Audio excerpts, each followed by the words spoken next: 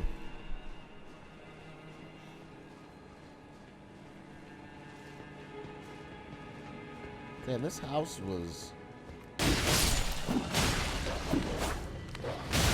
You gotta figure, what percentage of people in this house got a statue made of them? It can't be more than 10%, right? And with this many statues, you gotta figure, goddamned. Oh, you cheater! I was actually mad. I was actually mad at the NPC for cheating. He was camping that door, dude. Crazy.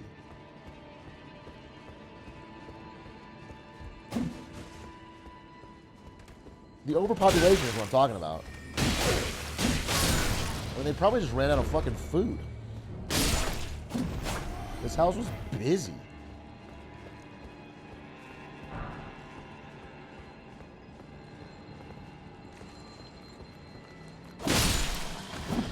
What is this?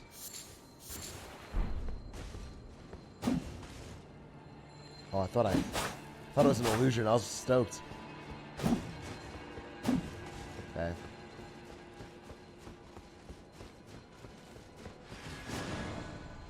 Oh. Hello. Cool. Well, you keep doing that. I will chill right here and you will have no counter to it. Just get ready.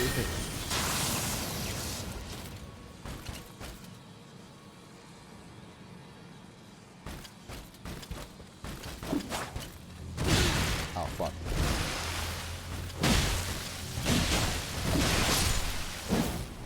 Alright, so I killed you, but I'm still dead. You fucking piece of shit. Nothing I can do about it, because I got one fucking Scarlet Rot. God damn it.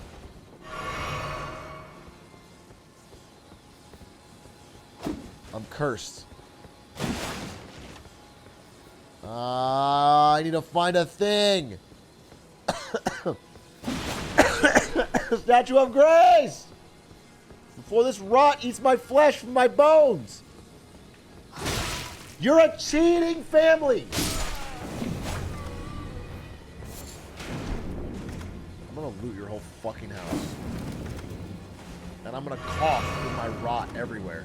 And you're all gonna get the rot too. And you're gonna be pretty pissed. You camped.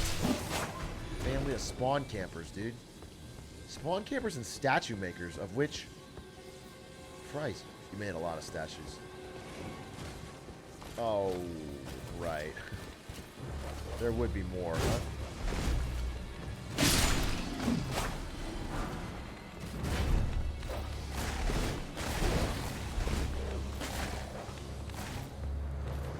starting to really feel that rot. How about this? Come on in.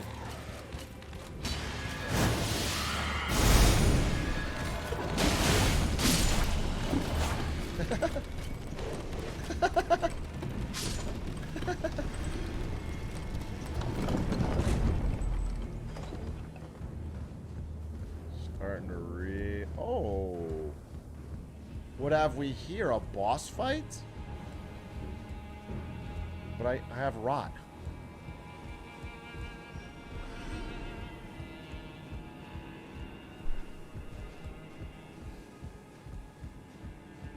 I missed patches. First of all, no backseating. Second of all, where?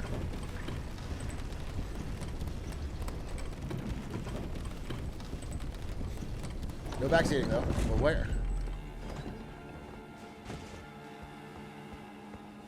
But no backseat.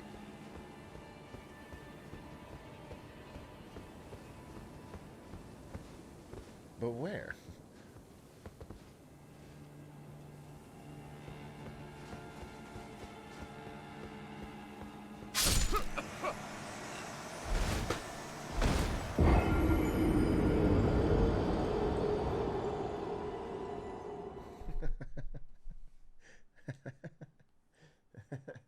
I was looking around for fucking patches. Oh. That's Crink. That's Crink and Crunch.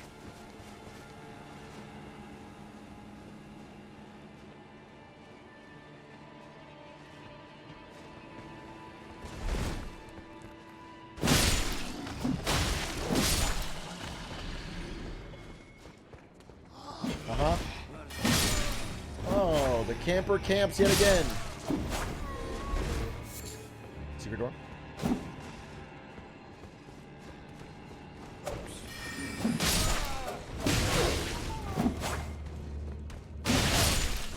Wait a minute. Did I go this way? I don't think I did.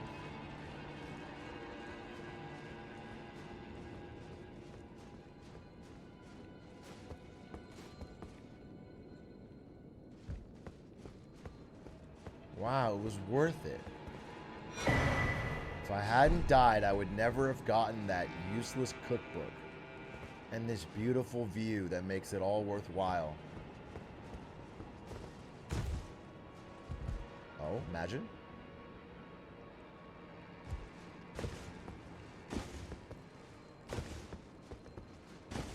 Imagine I fall and lose all my runes. Where are they? Wait, there's a whole fucking thing up there. Oh, that's the end. Okay, that's the boss. Right. But wait, there's a thing. There's a roof I could go on. Imagine.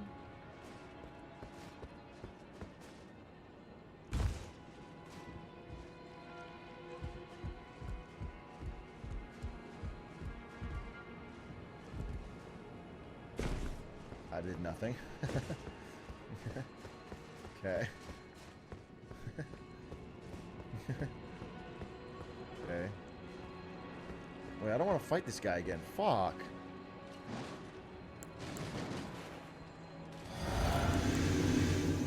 He's just an angry man. I don't want to get rot again.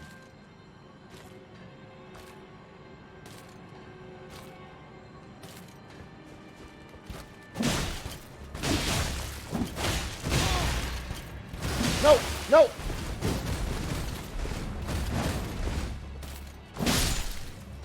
Yeah.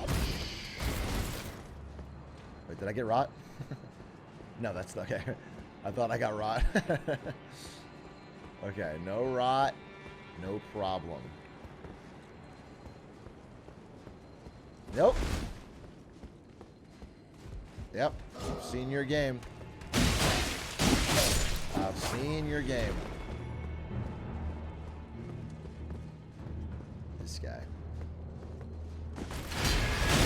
Oh, shit. Wait, what the fuck? Oh, oh, God. Oh, God. Oh, God. Wait, everybody relax. Everybody relax. Everybody relax.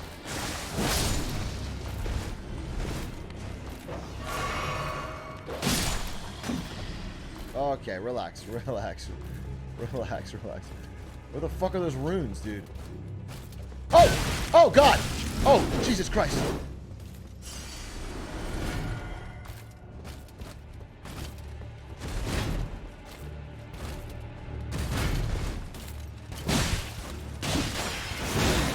What does that mean? Stop!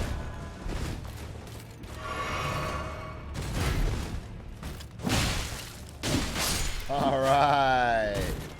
Alright, the runes keep rolling in.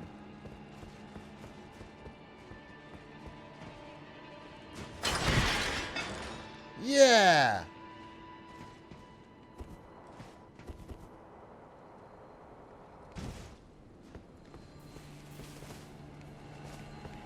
Okay. What's the purpose of this ladder, though? Just a shortcut to get back to where I was? Bro, where's Patches? You guys just fucking lie about Patches? Oh, God. What the hell is happening? Oh, my God! Oh, my God! Stop!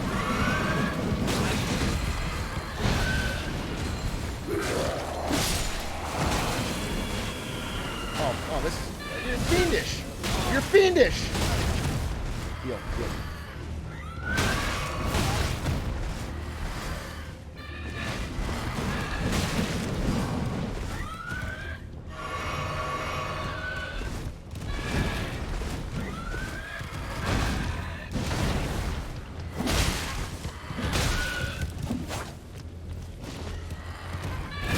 Oh my God. No! No! No! Thank the fucking lords.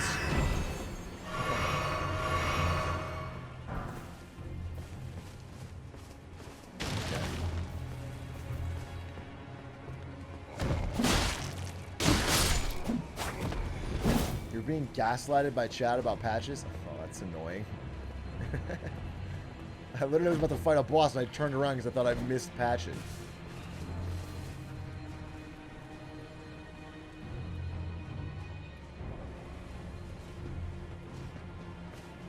Alright, either way, I'm going actually the wrong way. But I could heal. But if I heal, all the enemies come back. Fuck!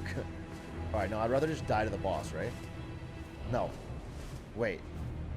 What would I rather do? If I die to the boss, I get a Statue of America. That's probably the best way to do it.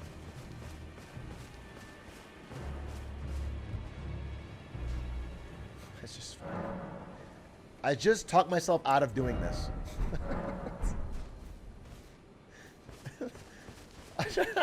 It's like I landed on a conclusion and then forgot what it was.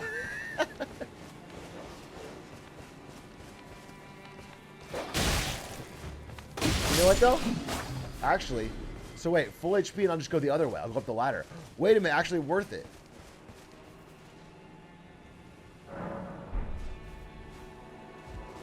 I grab this one. Actually genius. And then I will just go up the ladder. Thus earning me great success. Can't shortcut this way? But I can shortcut this way. Uh-oh. And the ladder's just over here. Yes.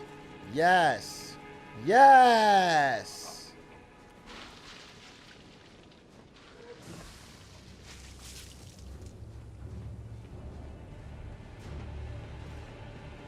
Now, where is Patches?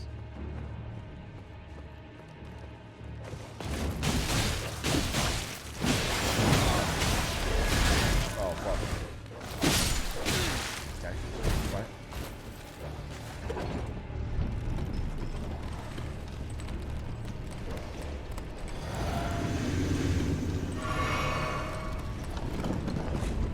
He's not here. He's not here. He's not here. Not here. Not here. Oh. What's up? Oh, you again. What are you Shame doing? you had to see me like this. Well, you're always like this, just sitting around. I had a bit of a slip up, that's all. I should have stuck to what I know best. Lying to me? No matter. I know I can trust you. Look at his face. Gullible, yes, but When you put it in the bubble. a good soul. He called me a gullible. Make certain that Tanith gets this. Dancers castanets. Oh, it's nothing. It's just makes me sick to see her all bent out of shape. I don't believe you. I Come do on, not Tanith, believe you. Back on your high horse where you belong. You're always lying. You always lie to You're me. able then I can rest easy. Okay. I'll bring it to Tanith, but if you're lying yet again, I will punish you in no way, because I can't. So that's my threat. Boss fight! Who the fuck is this? Elmer of the Briar? Oh, okay. Ow. Ow.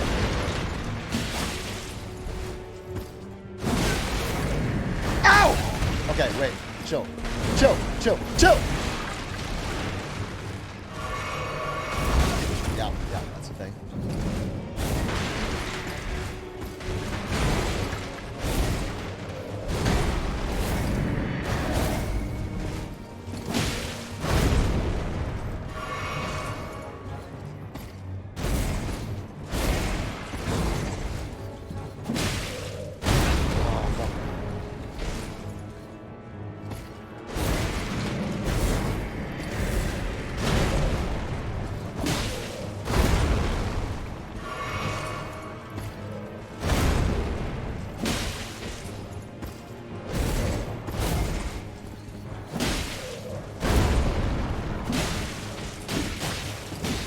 Woo!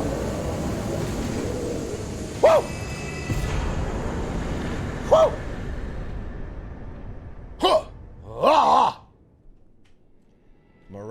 Marae's Executioner Sword. Ooh, Briar Great Shield. Oh, I unplugged my controller. And more importantly, a sight of grace.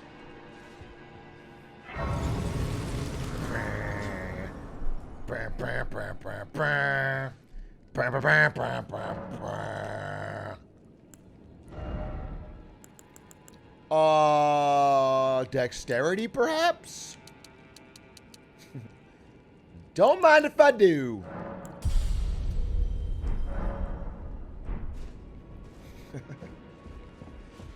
$99 Dex. 99 Dex.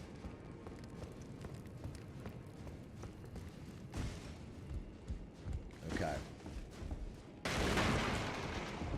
Cool.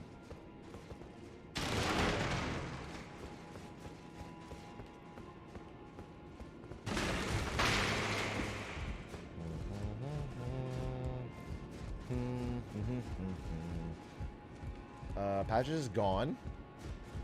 Ominous. Is there another boss here?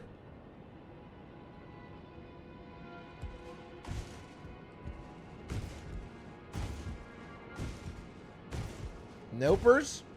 Okay. Look at the sword. I really like too big of a sword for old Glamorai, you know? He's sort of a... What was it called? Executioner's? Calais Executioner or something like that? Can I just sort by new? Marae's Executioners.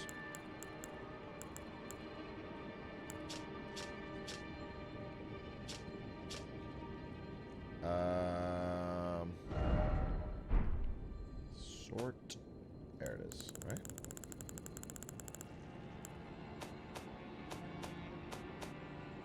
No. We're not sorting by... Oh, what the hell's going on, actually?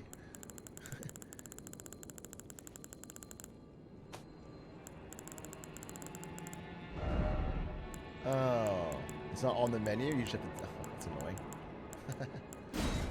Okay, there we go.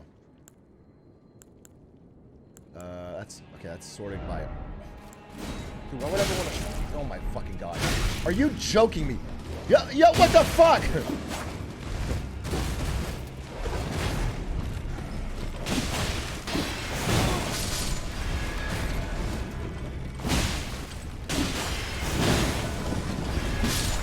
Bitch. Oh. Clean wrought armor.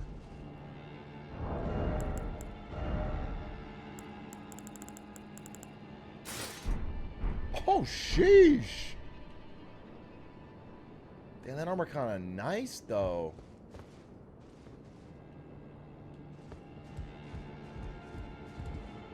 Wait, doesn't he have, like, a sick cape, though? How do I get the cape?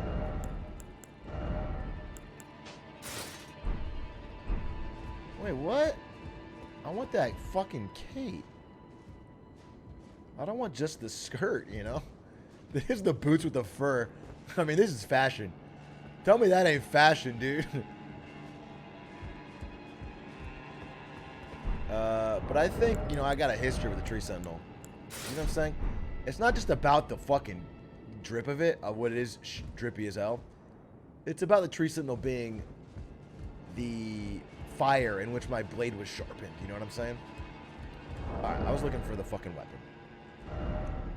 And I was completely I'll just fucking scroll to the bottom. You know what? That's what I'll do. And I'm gonna see this fucking greatsword. It's cool. It has a dancing blade. Oh! That is pretty fucking sick, actually. Damn, you get to yeet it and then skeet it? But I can't even wield it, so... I will go back to the weapon I got at the very start of the game. And keep using it.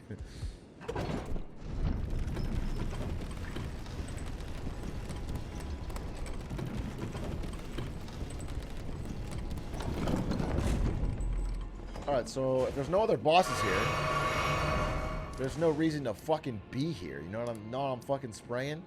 I'm searching for bosses, that's it. There's obviously something here. So I'll go there.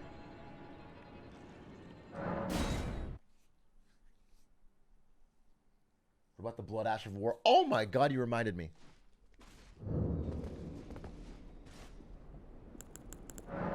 Let's check out this bloody sword, Ash of War. Bloody blade. Blood blade. What does this change? So... well, this is keen. If I go to the blood blade, I will lose damage. Lower FP cost. Better dex scaling. No. Just more blood buildup. Okay. Well, no. If I go to keen, it's not even... That's just if I go blood. Go keen for a second. Just see. What is it? What?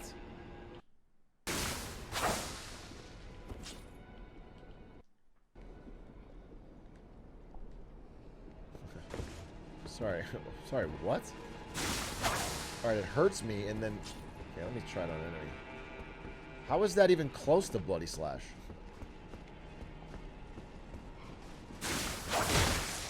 Oh, it like throws it? Oh, it's a projectile. Oh. Okay. No, it actually is kind of sick. Oh, but it's not that... Oh, it's not that far.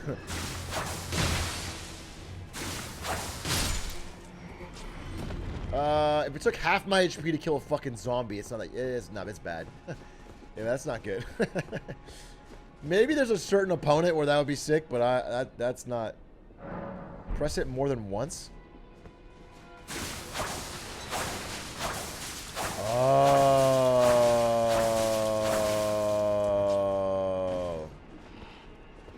Backseating, banned, cringe.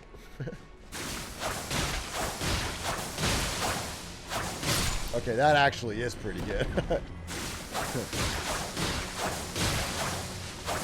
Wait, that actually is pretty sick. Holy fucking shit.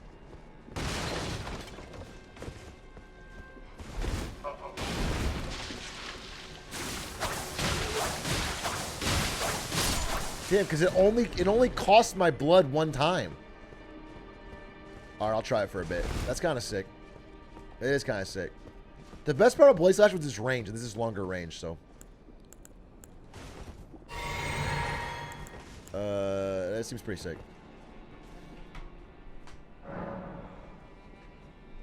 Okay, level up. We already leveled up. We're done. We're done here. We are done here. So we're gonna do a little bit of Atrioc Glamourize style. Fuck. A bit of Atrioc. Fuck. Glamourize stuff. We're gonna walk out this side. I was gonna do some. Oh wait, some Atrioc Glamourize style parkour.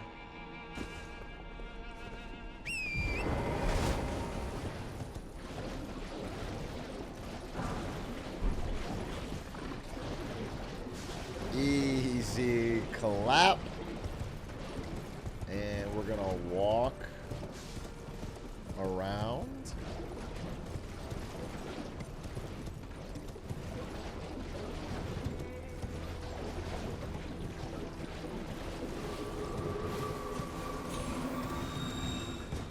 And we're gonna see what's over there. Oh, is there something here? Wait a minute. Don't try to trick me yet.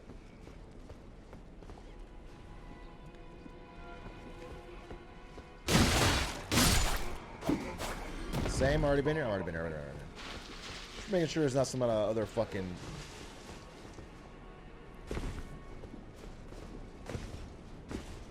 Get Smarter Saturday is today, yeah. I'm gonna stop at like 9. And then we're gonna watch about 2 hours of, maybe an hour and a half, we'll see.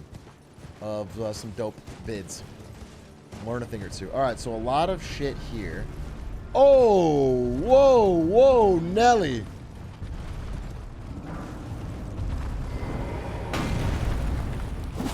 Ah, fuck.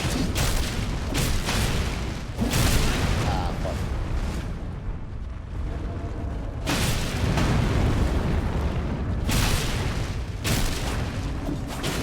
Nope.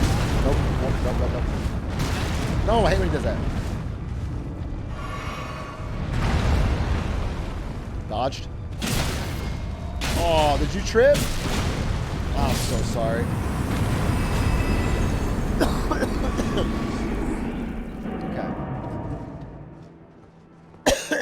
Okay. Alright.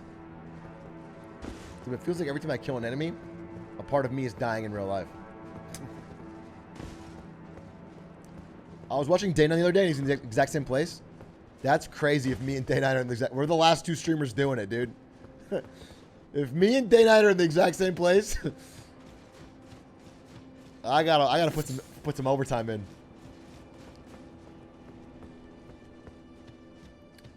Wow, that was it? Oh, wait. There's Malik Murray. Oh, okay.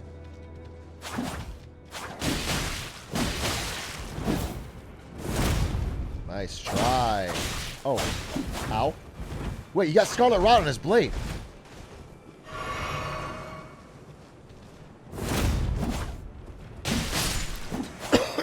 Give me your blade. Give me your blade. Give me your blade. Give me your blade. Give me your blade. Ant Spur Rapier. Murray Mask. Murray Robe. I'll check the mask to see if it's drippy. But I think the Glamour Eye's pretty locked in on... I wouldn't even use the Tree Sentinel at this point.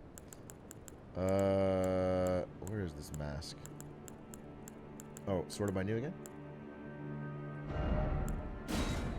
Sort of always by new, but descending. There we go. Wow! Damn! From the back, though, not as drippy. Shit. It is kind of drippy. But only from the front. You almost never see your character from the front. And I got the Ant Spur Rapier. Ant Spur.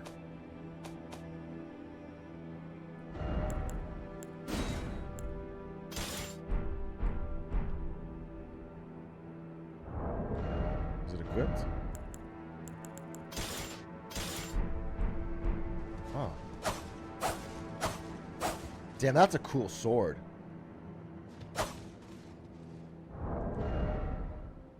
And it does Scarlet Rot. And it's a dex weapon? That's actually a sick fucking weapon. What's its thing? Just a thrust, huh? Interesting. It's not... Damn, that really matches. Oh my god, it matches the drip so hard.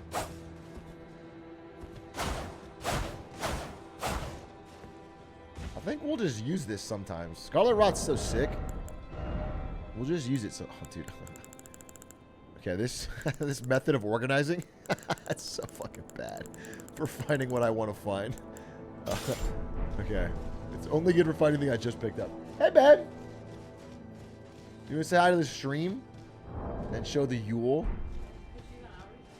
No. I took her out when I got food, but that was a long time ago. I was after gym. All right, everyone say hi to my dog.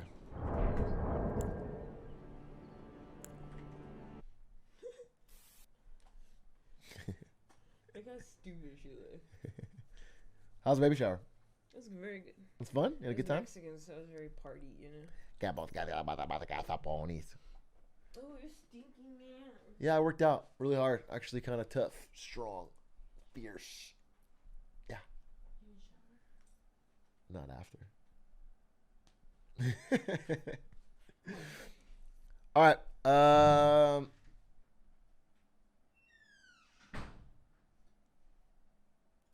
Thank you guys for saying hi. Anyway, everyone knows a stinky gamer is a strong gamer. Wait, why am I suddenly heavy loaded? Wait, why did I get heavy loaded? Oh. The rapier. Okay. So, without further ado, I've done this. I've been to the corpse stench shack. I've done this. I've done this. I guess I haven't done whatever this is. Maybe whatever this is. Maybe whatever this is. Oh, there's that. Stank tree. No, I am not the corpse stench shack. Oh, also, what is this? There's actually a bunch of shit to do. Alright, well, to get there... You know, I just know I haven't explored enough, because, like, there should be way more, statues of America. Or whatever. It's, things. What about that thing close to you on the map? What are you talking about? I just did it. I did all this, and then I went here and did this. And I already did this.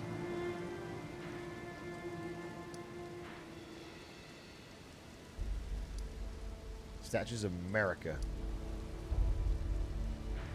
Mount Gelmir? I did this already. What are you guys are fucking... You guys are backseating and wrongly, I think. What's your favorite food? I like tacos, I guess. Never go wrong with tacos. Yeah, there's the corpse stench shack right up there. I did this. You just debated me off the fucking path for no reason.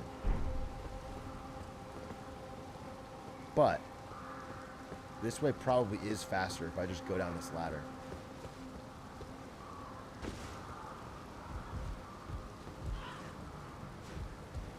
Wrong answer, Atrioc. Your favorite food is Publix. Do you mean Factor? Are you trying to say that I didn't thank my sponsor and then thank the wrong sponsor? Public is my stock trading sponsor. They're not my favorite food.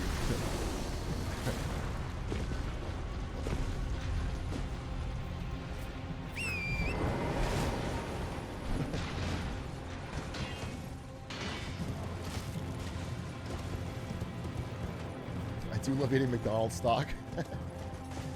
You can eat it. When you're down on... Oh, hey, hello. Speaking of sites of grace. Statues of America.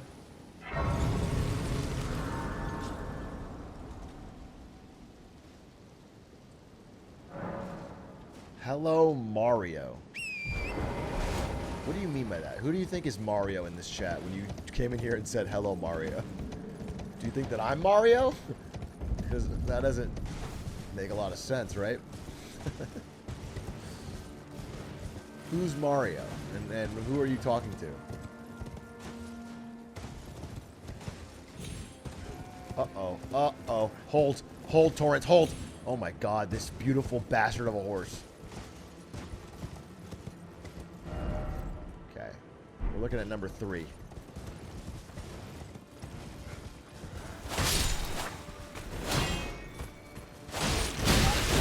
Holy shit, you're a gangster. Wow. Wow.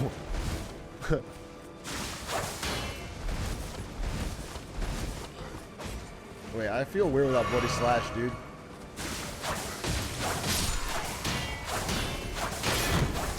Oh, shit.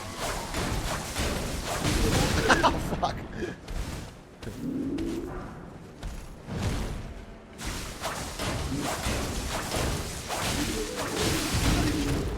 Alright, it does bleed pretty well. Oh, I'm gonna die.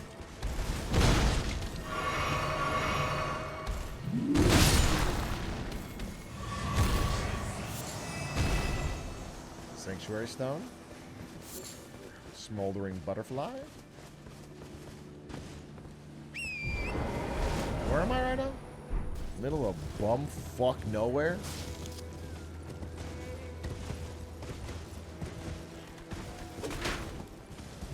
What's all this then? What's all this then?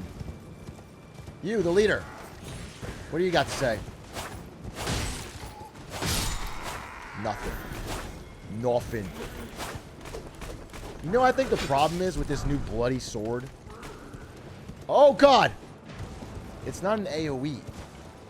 The best part about Bloody Slash actually was not the range, is that it was crowd control. Oh, is that a ruins?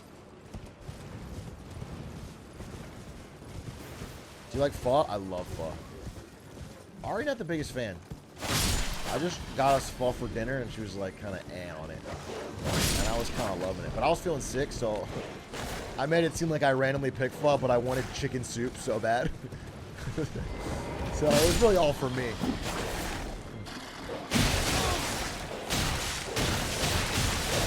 Stop! Oh, I'm dead.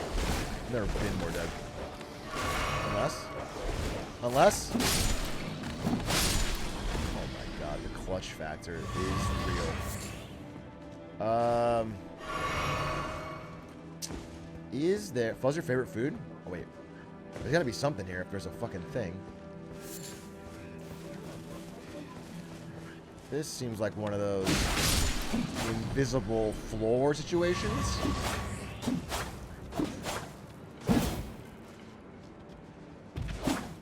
No. Invisible wall?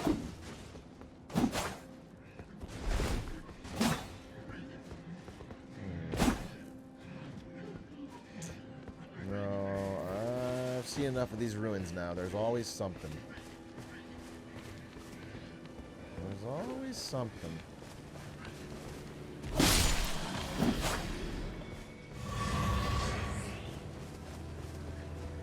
Where those walls even go? Hey, good question.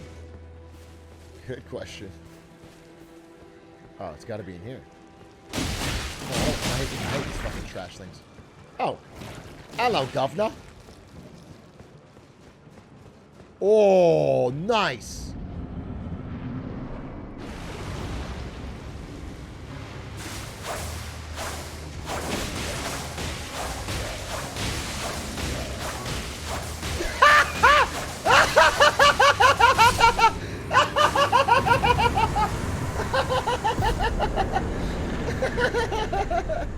Get on, bitch. Damn, I literally just sprayed blood on him.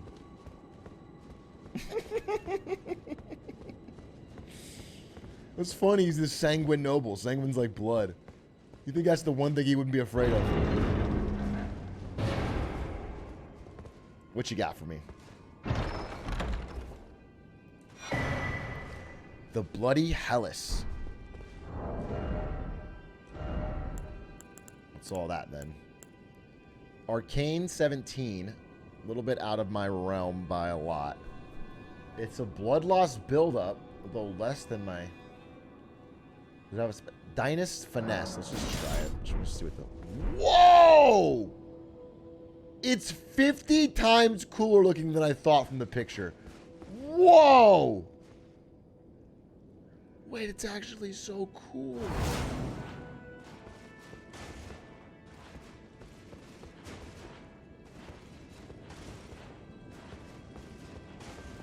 Okay.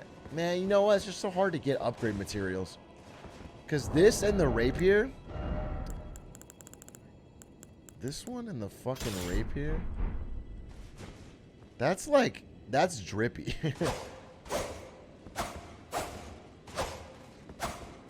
Does this count as a... Heavy... It's a 30, so you can't do any L1s. Nah, I wouldn't do it. It looks cool, but it's not... For me.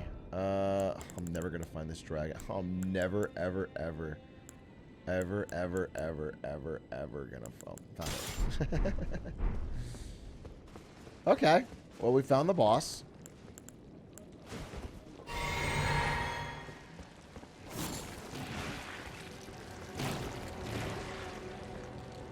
Oh, hello. Dude, everywhere you look in this game, every 5 seconds playing this game, I find something new. It's bananas. It's bonanzas.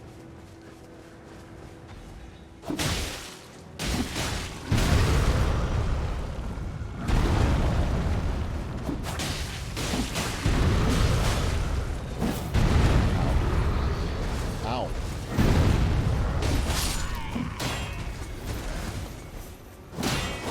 Ow, ow, ow.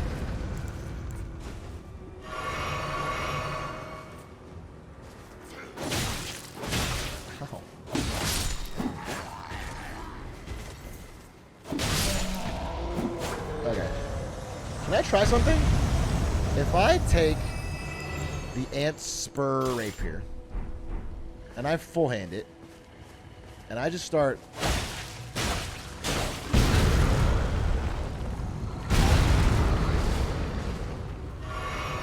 like, does he have rot?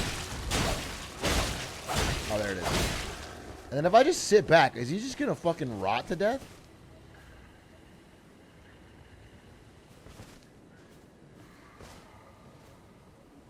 Yeah, I guess slowly. Interesting.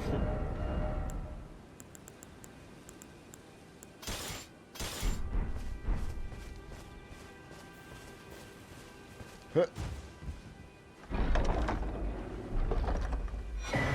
Great stars. Cool. But all right, we're gonna follow the road, the King's Road. I've already been to that castle. Dude, it feels like I missed stuff in this castle. Doesn't it?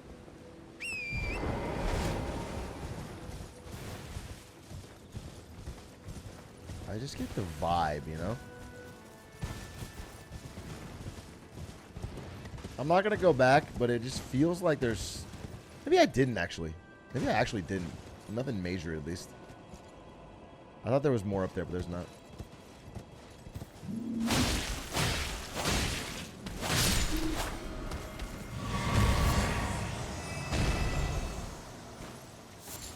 Gravelstone. Okay.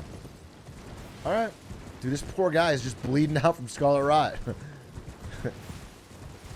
He goes away, though, right? I wonder how much damage it actually does. I need to fucking figure that out. Guess I could run a test.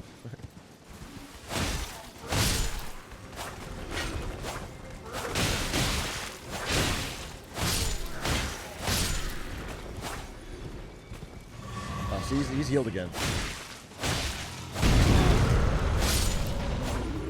By the way, you're down for the count, like Dracula's people. Okay. Onward and upward. We have no time to be worried about giants that we've infected with scarlet rot as part of our war crimes. We've got drip to pursue.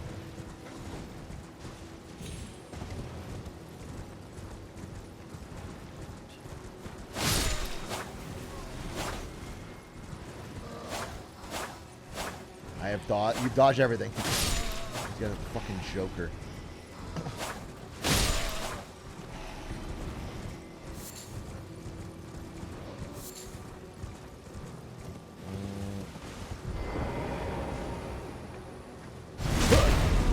Bad day for you, my friend. Wow.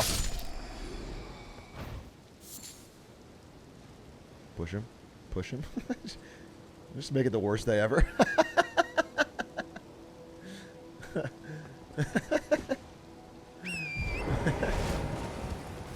Long live the king.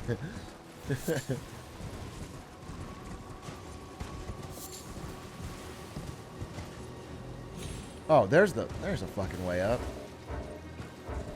Oh, Site of Grace. Yo, Grace.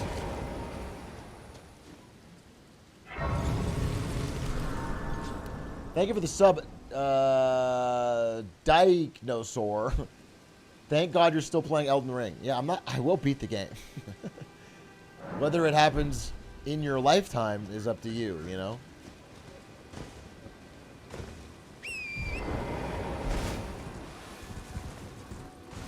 The thing is, like a game like Paper Mario or something, I wasn't really having that much fun with it.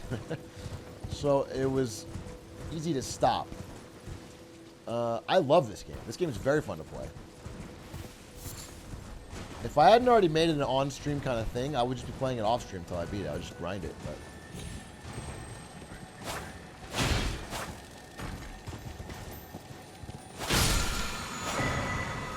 Protection of the Erd Tree. Don't need it.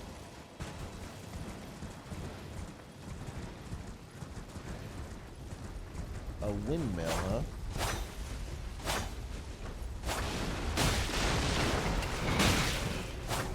Ow. Ow.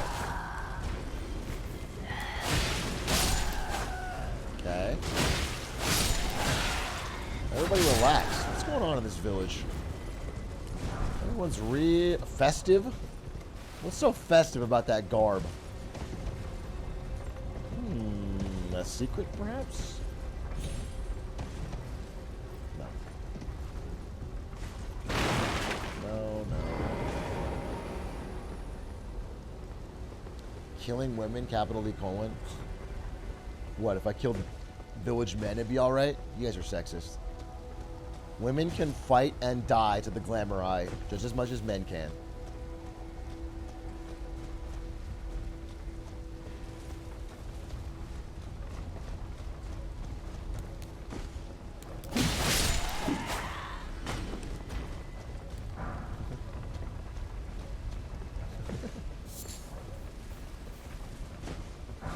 Egalitarianism. Women can join the army to work for corporate interests and to get oil just as much as men can, okay? There's an honor in it.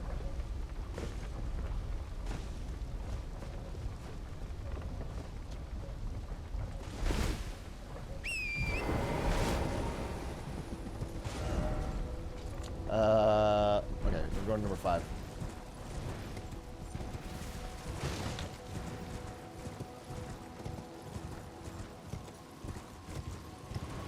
What have we here?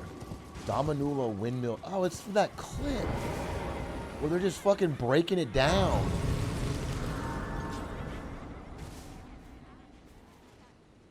Do you think Margaret Thatcher had girl power? Yeah. Yep.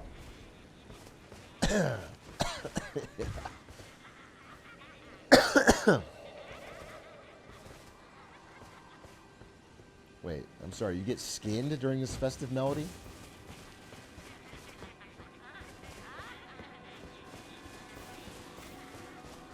Hey, everyone get your jammies ready. Because it's dancing time! Hey, yeah, break it down. Break it down. Hey, oh, Glamorize here! Party don't start till the glamour eye walks in, you know what I'm saying?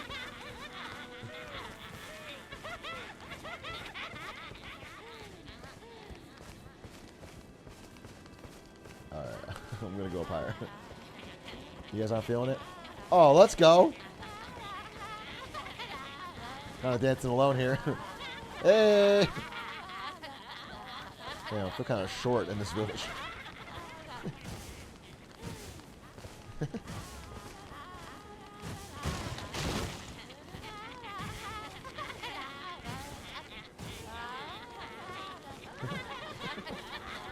Alright, everyone's having a good time. Love that. Love to see that. This is what I'm talking about. When the glamour eye shows you your village, there should be a party. They shouldn't be trying to kill me all the time. This is the best part of the game yet.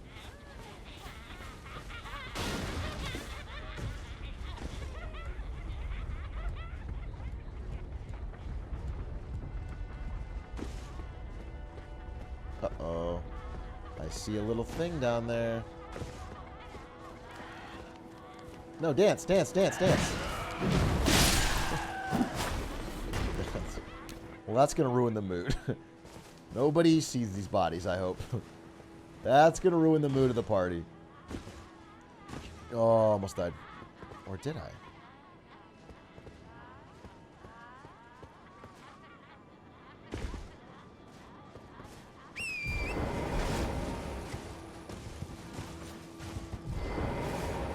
What have we here for the Trepid Explorer? Celebrant's Skull. That doesn't sound good. I don't think a skull would be a great weapon and fracture quite easily.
Bro, I literally was coughing.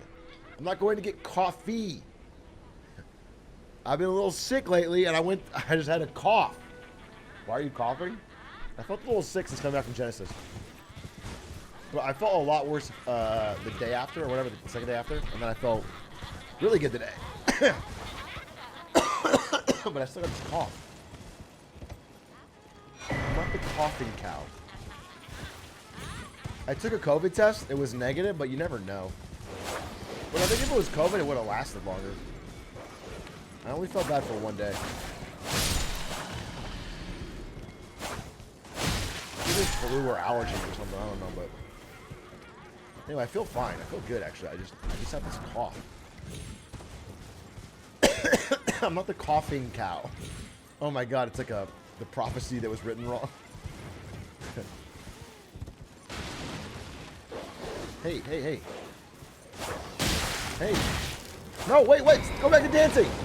Oh, dance. Oh, dance. Oh, shit. I'm gonna die.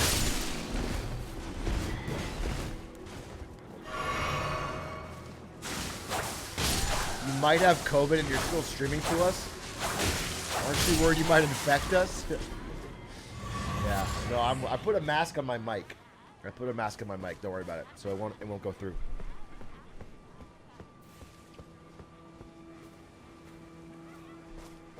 Computer virus. Yeah, your computer might get infected though. Okay. What is the purpose? What is the porpoise of this village? You know what I'm saying? feel me? What is the porpoise?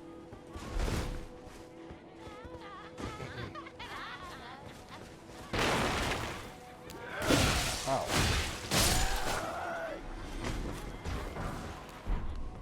Is it to give me random trinkets I'll never use? Over and over and over again? Or could there possibly be more?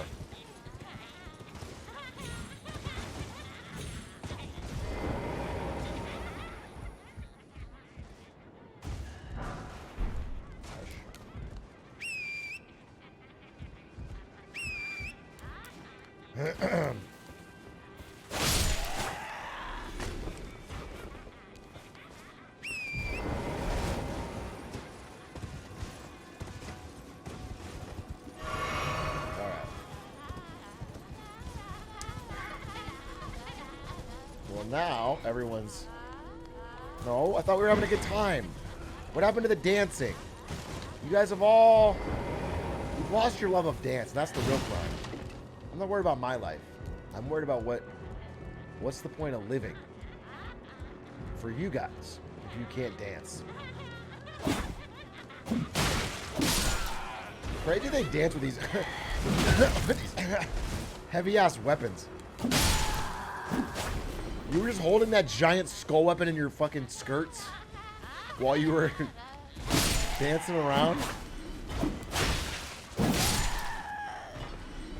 You ruined the vibe? Yeah, you know what? The vibe was ruined already.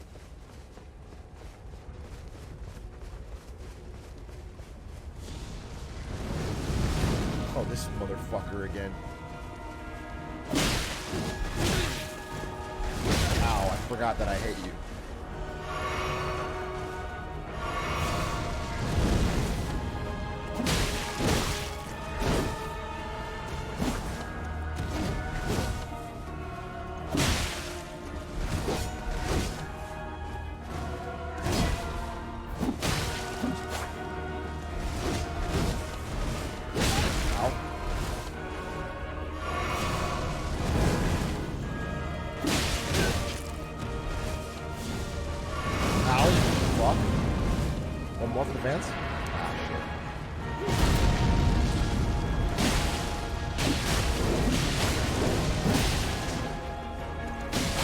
Yeah.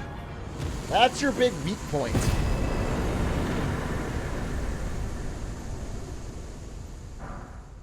Twist his dick. Godskin Peeler.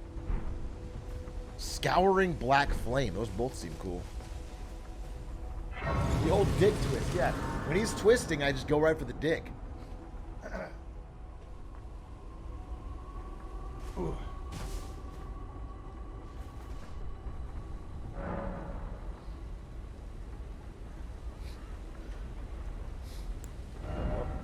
No, we're doing Get Smart Saturday at 9. We got a little time.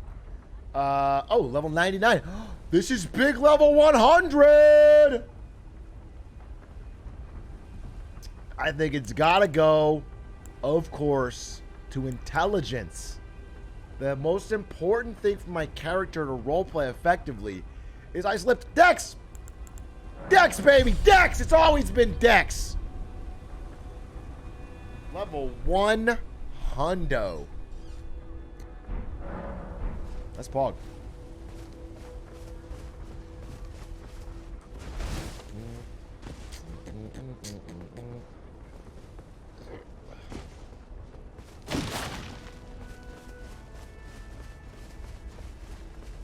There is no way that Godskin Apostle had the same amount of HP as the other one that I fought. There's no way.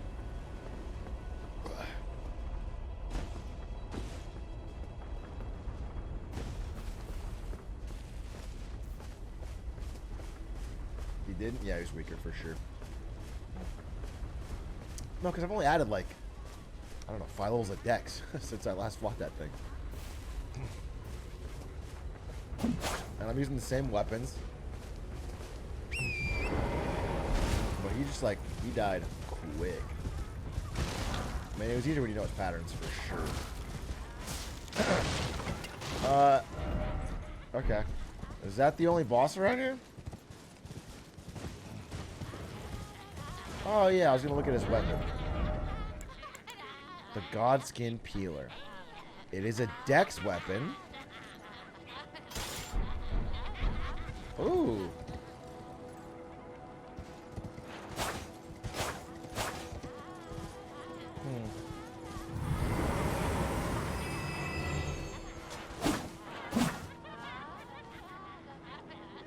It's a little bit much. Feels like a farmer's weapon. Yeah, I'm not trying to be a communist here. Damn, it does do. That's actually that's a lot of damage for unupgraded. And it hits a lot. That's actually probably fucking good. Put lightning on this bitch. That's actually swag as hell, but...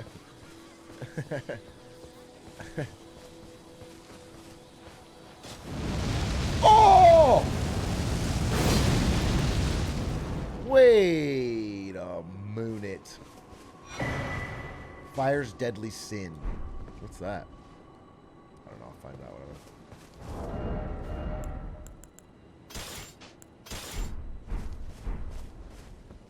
Okay. Well, we explored all this. We explored that. Windmill Village is telling me to go this way. So, have I been to this fat tree yet? No, I haven't, because there's this to go to. And this bridge. So I need to actually go this way.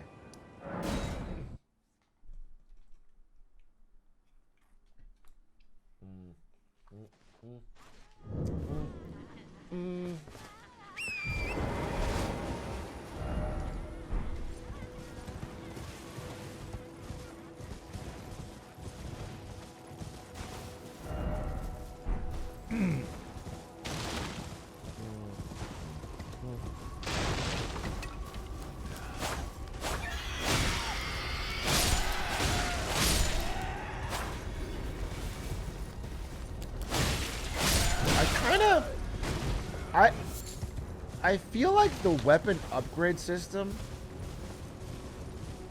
from a... It doesn't...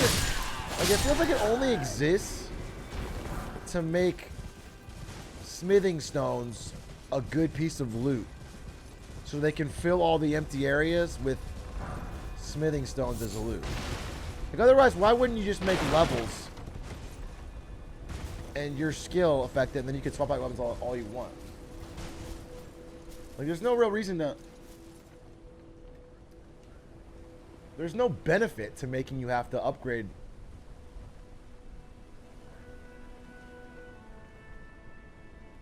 Don't you like variety in gameplay? That's what I'm saying. If you're incentivized to not switch your weapons a lot because you have to invest the stones you find. And it is cool when you find a stone. So like that part of it makes sense. But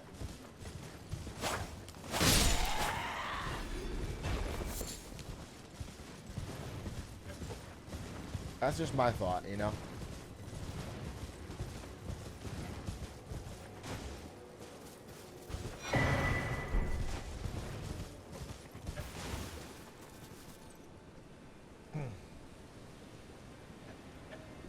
Hey, everybody, close your fucking Wikipedia tabs, please. Maybe you missed items called bell bearings that allow you to buy infinite stones in the shops. LMFAO. Oh my god. I am laughing my fucking ass off at that. Except I did find a couple. And I didn't open up a fucking wiki and go to all fucking 9 of them right at the start of the game. You fucking dipshit. God, that is funny as shit, though. Stupid ass, cringe ass backseater. Actually... Stupid.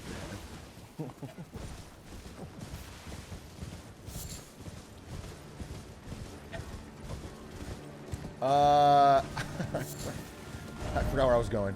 I was going to this big tree.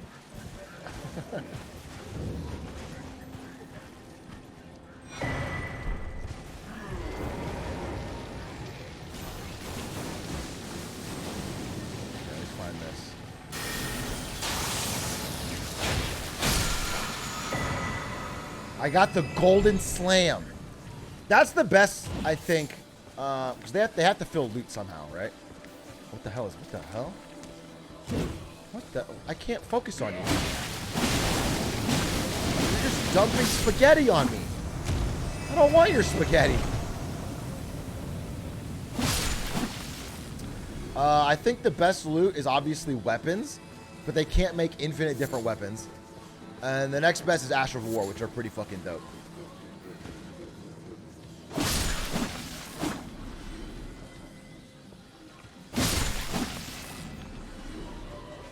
Weapons, armor, talismans, and then Ash of War. Yeah.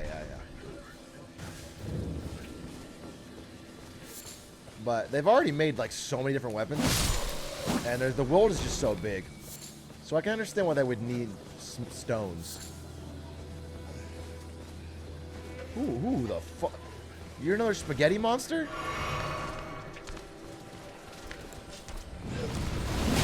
Oh, he's literally worm face.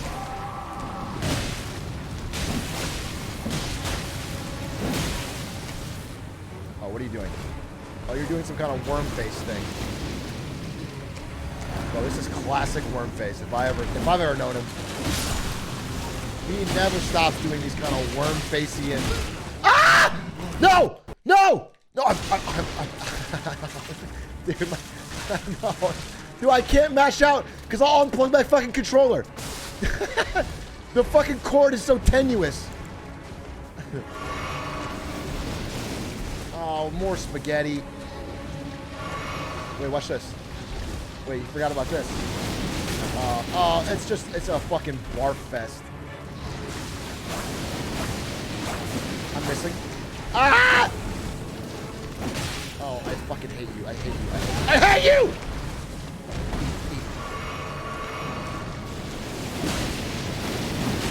Just kill him. Just thank God. Oh my God, dude. Oh my Lord. Worm face. Crimson spill. Kristen tear. Dude, every time I yank this thing, and the whole game lags.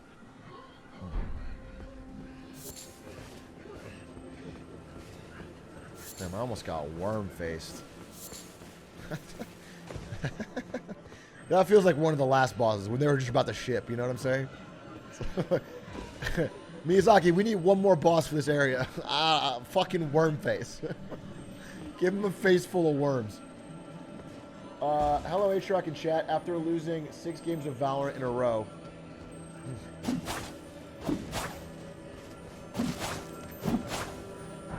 I'm sorry, Quack, that you lost 6 games of Valorant in a row. But you know what?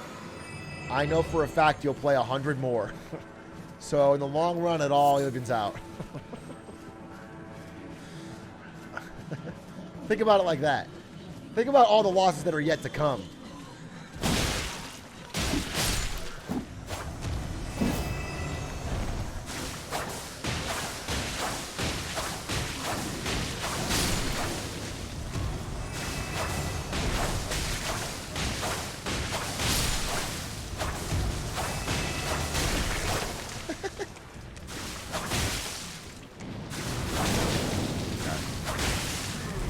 Baby worm face, huh? Baby worm face. Literally shit's gold. Hey, here's a question for the peanut gallery. Why the fuck am I here? What is the point of this area? I guess it was just to kill that worm face guy. Oh, there's a ruins though.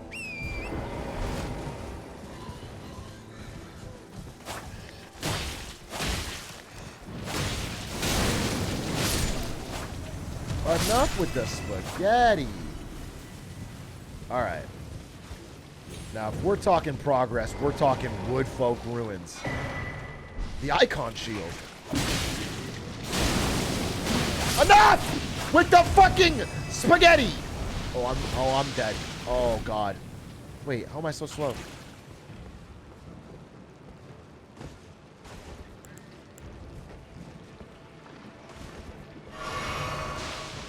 Oh, I get it. You're trying to stretch this until Elden Ring 2 comes out. Yeah, that's right.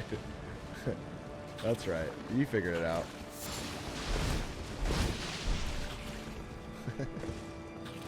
And I'm well on pace. Why was I fat rolling? I don't know. Maybe the poison makes you fat. Or the spaghetti.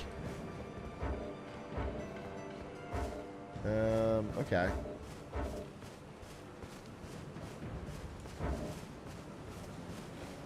Eat the spaghetti. And I can't use my map just yet. So, am I wrong, or was there nothing in the Woodfolk ruins? Wait, what?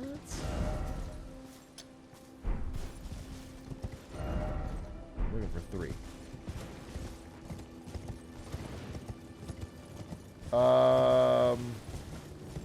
Minor backseat radar. Beep, beep, beep. Is there a boss near here? I'm only looking for bosses.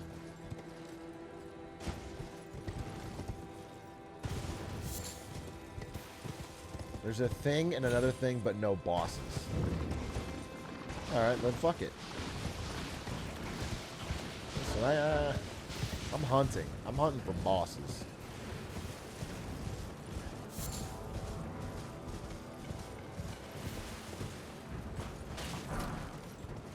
That's all I want.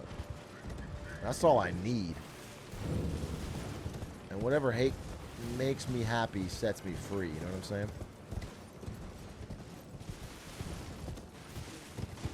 What the hell? For real. Damn, actually, yeah. Now I get what you're saying.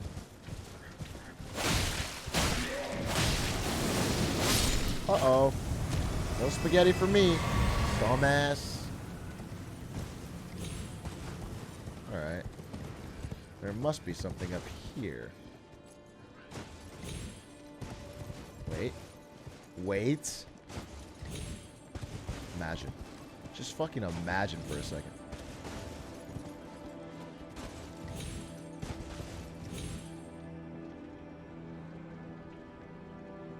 I'm never letting go.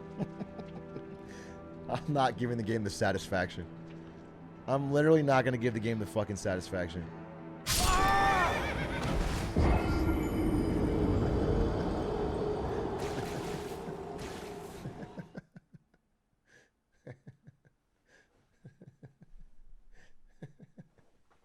You know what's funny? That wasn't that far of a fall. Like if I just fell, I probably would have lived. I gotta get my fucking runes back. Oh, god damn it.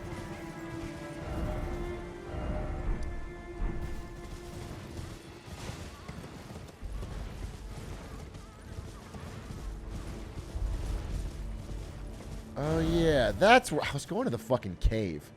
My god, I literally forgot that I was going to that cave. And then I forgot to tell you guys that I remembered the whole time and I was baiting you. But actually, this has all been part of my plan.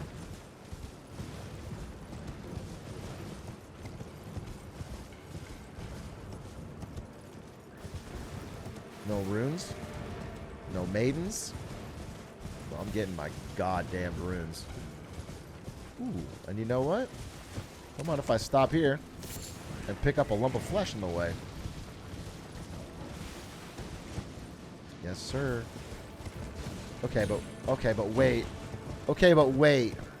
Okay, but oh no. Alright,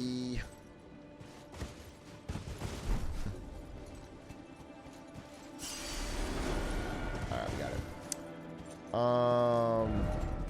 And you're telling me I just can't get up there? That there's just no ifs, ands, or buts on that?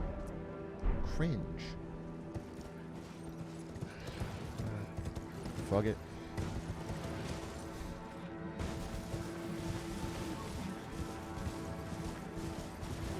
Under the bridge? Beast bones. I'm looking for number 1 and number 2. Number 2 it is. No, I didn't forget the cave, alright? We're going to the cave. The cave is this way.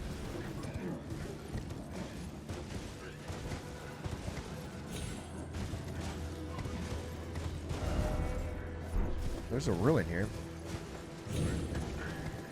Oh my god, more woodfolk ruins. Oh, hello! No, stop. No, stop. Stop. Oh, stop now.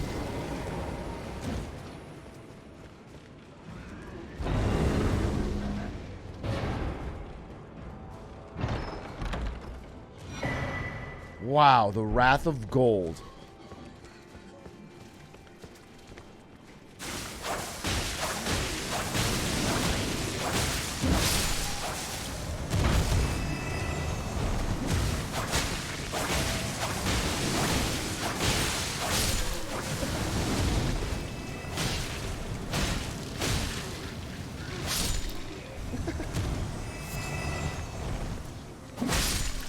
Okay. All right. Making progress. Number 2 it is. Is Bloodblade a good skill? I have no idea, but it's been kind of fun. I'm just trying to mix it up because I did Bloody Slash for a long time. I did my starting weapon plus Bloody Slash for like days and days and days. Let's see what we got here. It feels pretty good so far.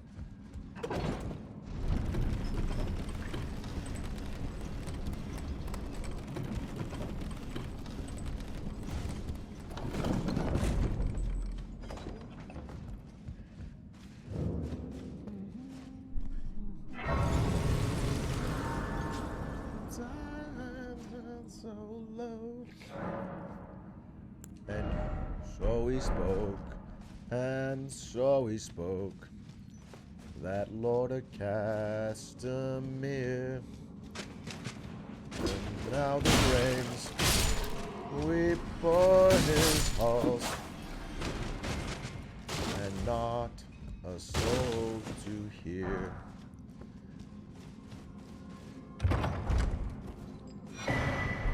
Okay, trash. Sugar Ray cover? Yeah. Yeah. That was Every Morning by Sugar Ray. Okay.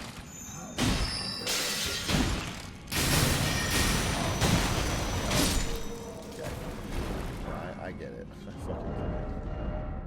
I get it, dude. Give me this. Oh, yeah. Wait. I don't have the strength for that? Fuck. The strength for that? No, I'll use this one.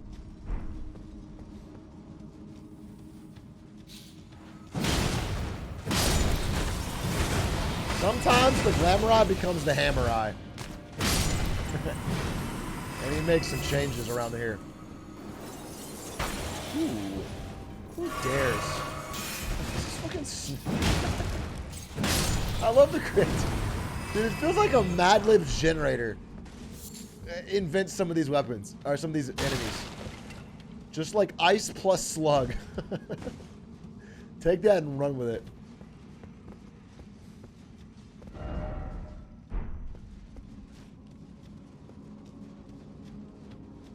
Alright, we came from that way.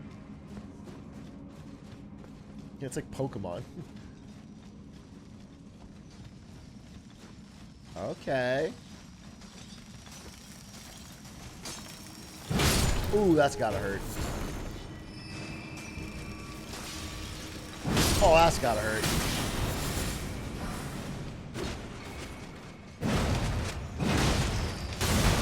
Who are you? Little beetle man. Who is this little beetle man? It's like Icarus. Too close to the sun. Ow. Why would you have wings in a cave?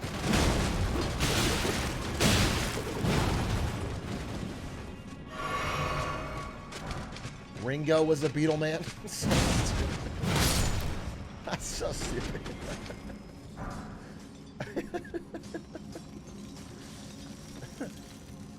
Bats? Yeah, okay, bats. That's one example. Give me 10 more examples, or you don't have enough, and you lose the argument. I'm waiting. I'm literally waiting. Mosquitoes, moths, bugs. Alright, someone said bugs. That counts as one example, and any other bug falls underneath it as a subcategory. So you've got bats and bugs. Nope, you can't do any other bats. Batman? Give me that one. That's 3. Cows? Cows don't have wings. That's a counterexample. You lose one. You lose bats. I got fat roll.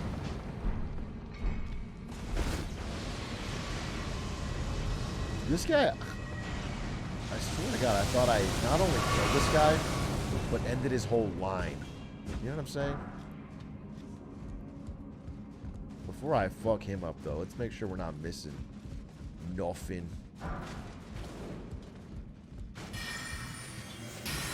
Oh, bam! Yeah, imagine trying to cast a spell. And he just whacks you with a hammer. It just feels like unfair almost.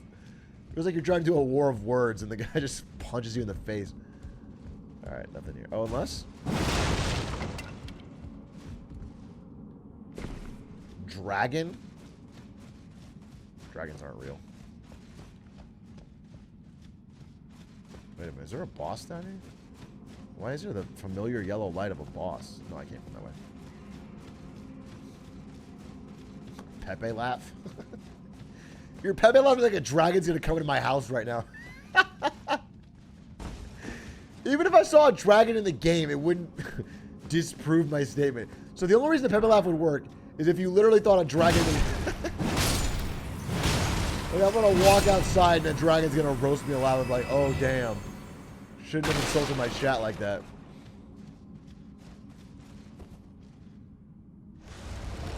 Uh-oh. Uh-oh. Uh-oh. That was not a... You didn't tell me that was a boss. Crystallian, a duo boss?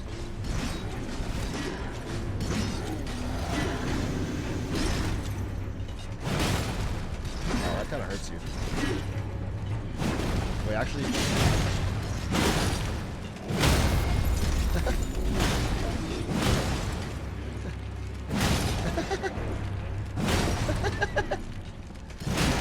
What is the ring blade guy doing?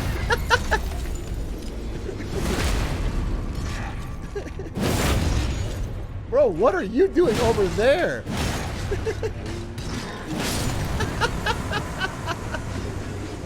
Yeah, man, no, I love what you got with the whole ring blade thing.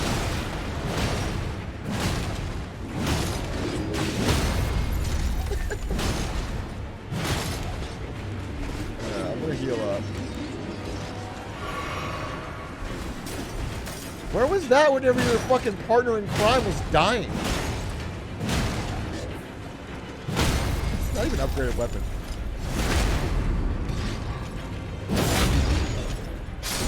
Alright, close one. Close one. Oh, a bell bearing!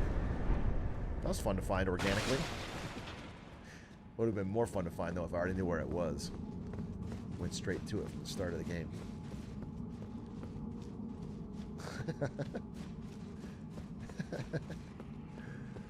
I don't want to leave this fucking tavern yet. There was a thing that I missed. Wait.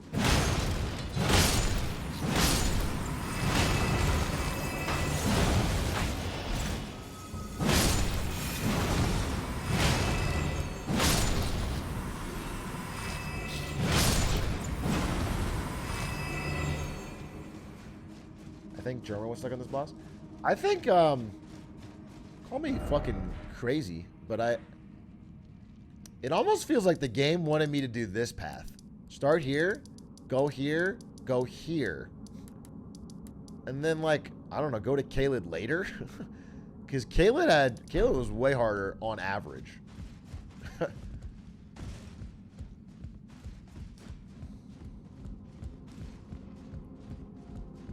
Like, I have done literally zero farming. I've farmed nothing. In fact, I've lost runes on the reg. All I have is, like, walked around, explored every area. And that was not really a boss at all. I don't even, that's not even my weapon.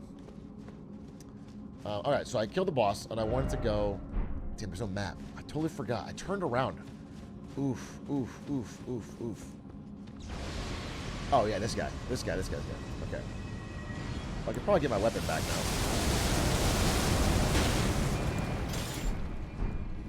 And now the rains weep o'er his halls with not a soul to hear. Is this? Oh God. Oh God damn. Wait. Arsenal charm +1. That seems sick. Like the football team. How do I get up there?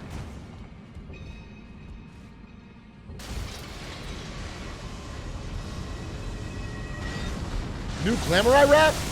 Alright, we'll get to a boss. I got 15 minutes. We'll get to a boss. Maybe this guy can... Dude. Oh, hello. Oh, that's where I just came. Wait, what the fuck? Suck my... taint, dude.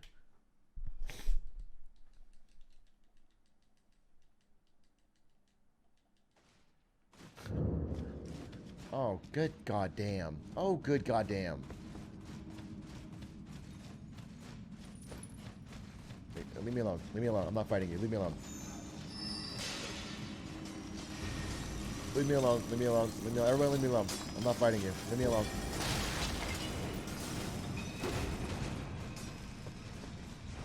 Wait, I have to hit this jump. Oh, thank you. I was like, I need my runes.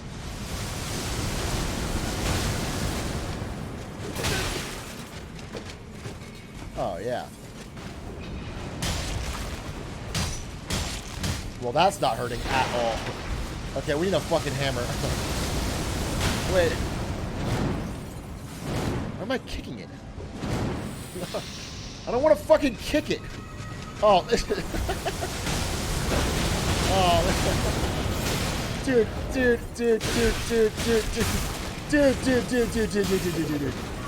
Dude. Give me my fucking sword! So mauled.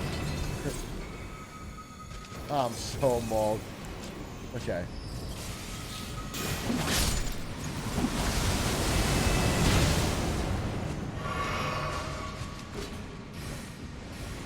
Alright.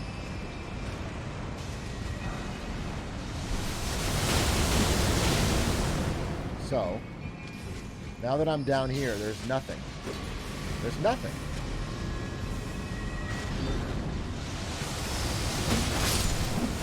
Except a little Batman. What if I go... Shut Ah! Okay. Bat chest, Batman, bat chest, Batman. Bat chest, Batman. Bat chest. Batman. Bat chest. I love Batman. I love it protects Gotham City. Bat chest.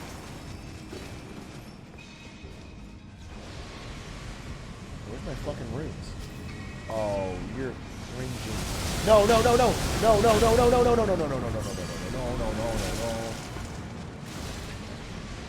go this way. When they go high, we go low. That doesn't make sense. I'm just getting pelted, dude. Dude, where am I supposed to fucking go? Oh, you are a cringer of the highest order. Dude, I just can't kill that guy. No, I don't like you. No.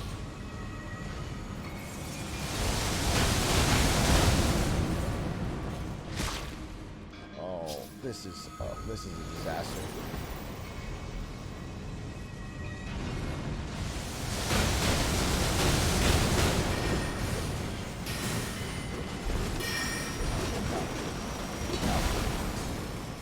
Yep.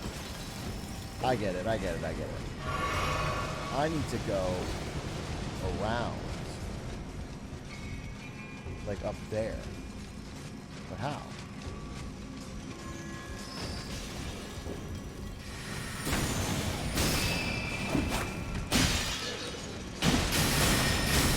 Fuck off. Fuck. Give me my goddamn hammer back. I swear to God.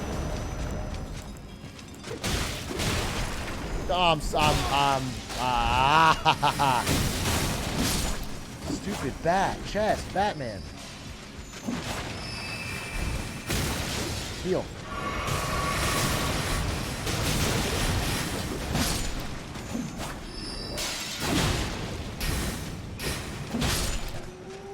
Okay. Okay. Everyone's dead. Secret wall? Nothing. That was my big solution. I thought it was a secret wall. Okay. It's not a secret wall. But better than being a secret wall, it is not a secret wall. Not a secret wall. Okay. Okay. No, this is cool. I actually expected that, and I have a backup plan. Backup plan is to cry openly on stream, weep.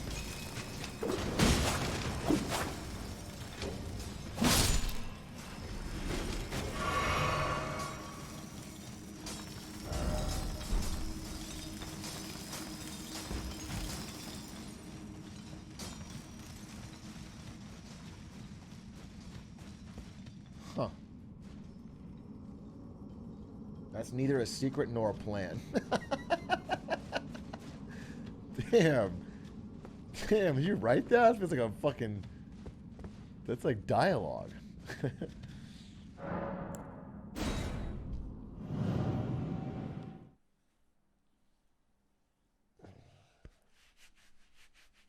Okay.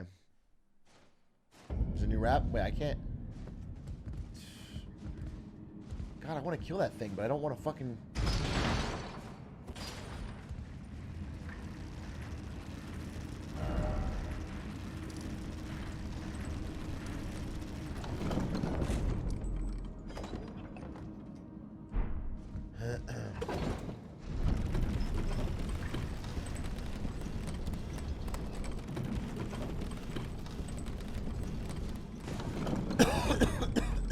Can I see what's...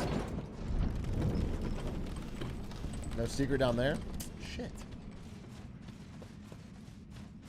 Okay.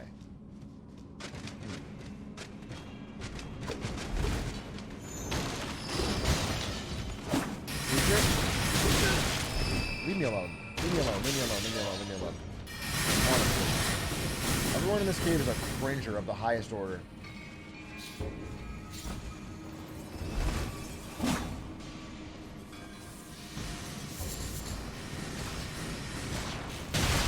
Dude, I can't find it. Can I have a question? Can I get to that boss? Or that, whatever that thing is, the floating rocks thrower? Can I get to that? Right now, like in this cave. With what I have, I can get there? Not from this cave. Oh, okay. Don't say yes so enthusiastically then, because I was about to spend another I'm glad I asked that follow-up question. I was about to spend another fucking 5 hours. I was about to spend another fucking 5 hours hitting every goddamned wall.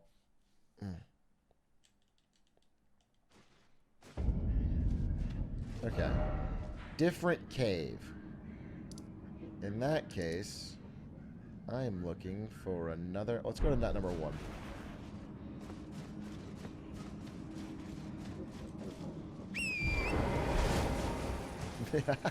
You know what? That would have been a perfect time to have wings in a cave. Damn, it's like I was immediately shown the folly of my own words.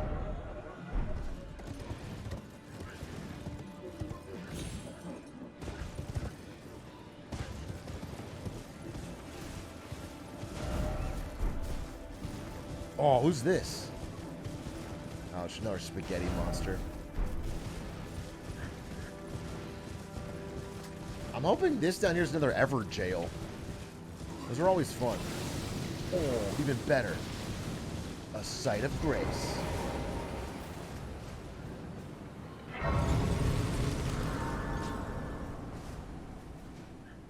The new rap. I can't play the new rap until I fight a boss. Alright, we don't just drop a rap. Rando Bando needs to get its due. To help me overcome a grindable obstacle.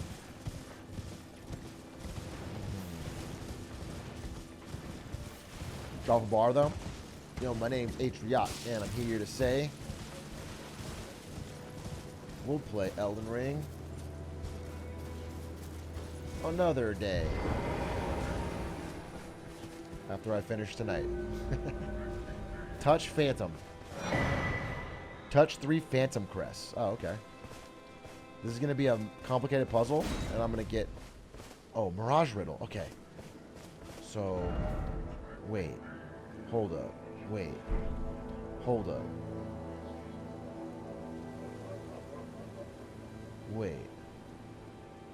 Hold up. One of them's in front of the fucking... Maybe it's here? Maybe it's here.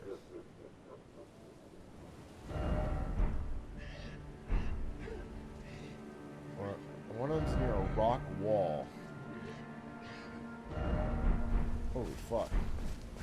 This is so easy. Okay. This is no problem. I will solve this without delay.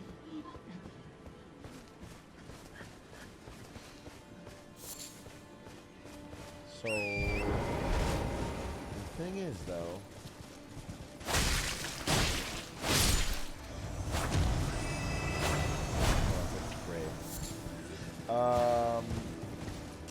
there's probably one up here.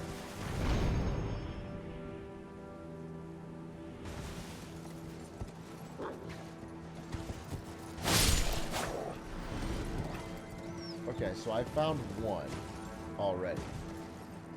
It was no problem. And so at that pace, I should find all 3 as of a minute ago. But for some reason, the other 2 elude me. Is this the Second Church of America? Called it. Oh, hello. Who the fuck are you? Wait, stop. Wait, I don't know you, and you don't know me, and why are you so fucking crazy? Wait. Uh-oh, sorry. Yeah. Oh, you have a lot of blood, though. I think that wouldn't be a problem. Okay.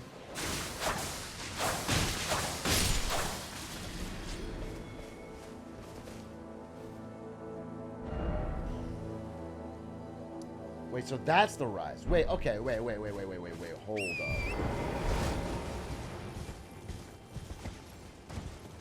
hold up. Hold up. This is actually easy. Inventory. Okay? We need notes.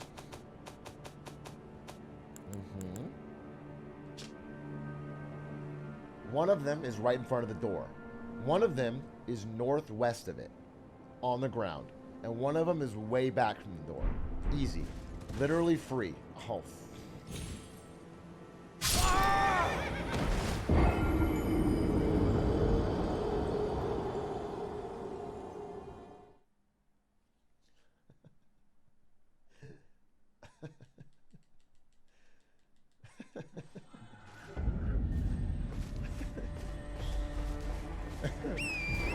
Oh, nice.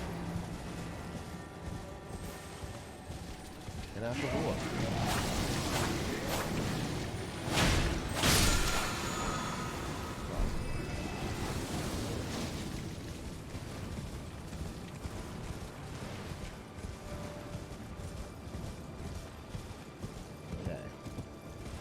Okay. I will... You gotta loot. You do have to loot, though.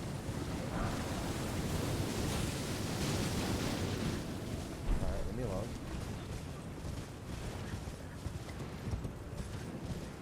My runes are up here.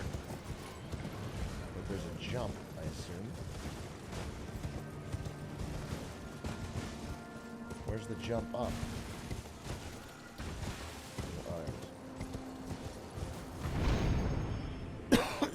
Alright.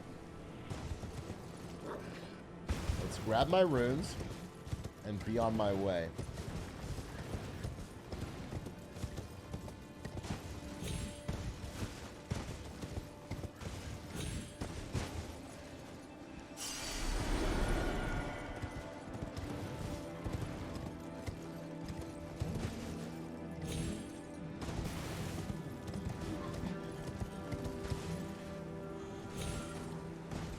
Okay.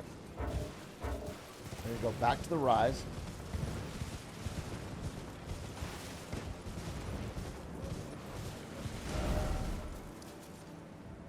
Here's the rise. Oh, wait. It's not here. It's a mirage. Oh, dumb son of a bitch. Okay, wait. wait. So there should be something right here, right? Am I fucking crazy? Wait. Alright, so wait. Okay. If there's one right here, then we need to go right here. That's where the other one is. Right? Number one. Unless the door is misdrawn. And it's not perspective correct.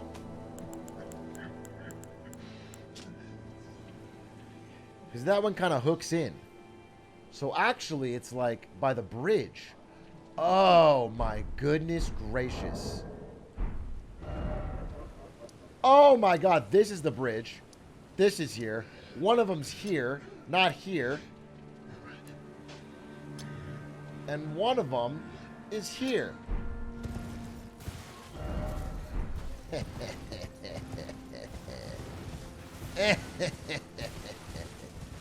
So there should be one right around here. A little mirage action. What the fuck?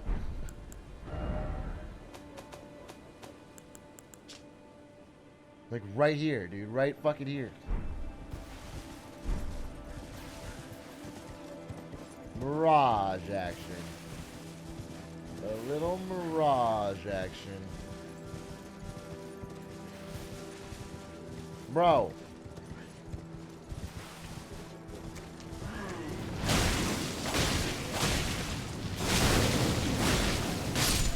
Missed me with that spaghetti. Alright. Obviously, I'm getting it. And I'm very smart. But, to be even smarter, I would find what I'm looking for. And I'm not finding it. Dude, what the hell? This should be the spot. It feels like the spot. Is it up? Is it fucking up? Is it invisible? God help me if it's invisible.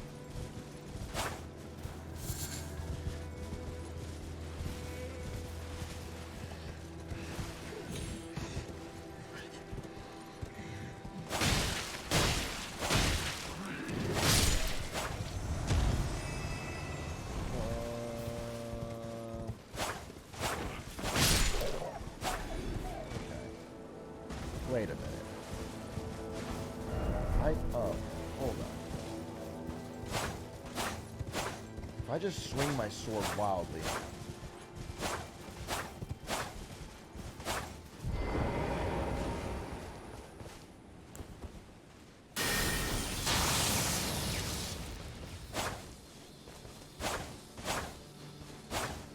Bro, what the hell? What kind of fucking puzzle is this? Do I need to go? There's something on the map that's like a little bit over this way. It's talking about this church. It's like right here. It's literally like right there.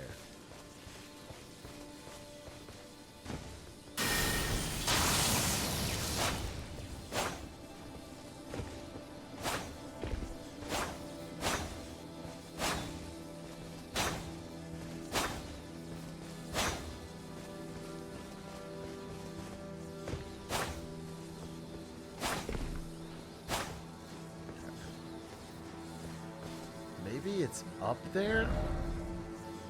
But it clearly isn't on the map. It clearly isn't up there.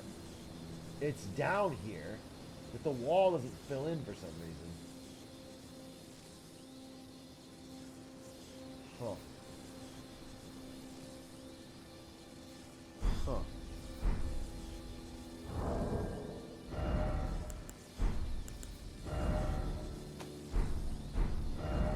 Okay. Huh. Okay. Like, this all adds up. Plateau, this. Maybe it's, like, right here.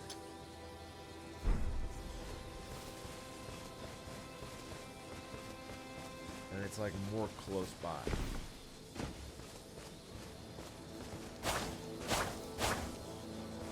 Dude, bruh!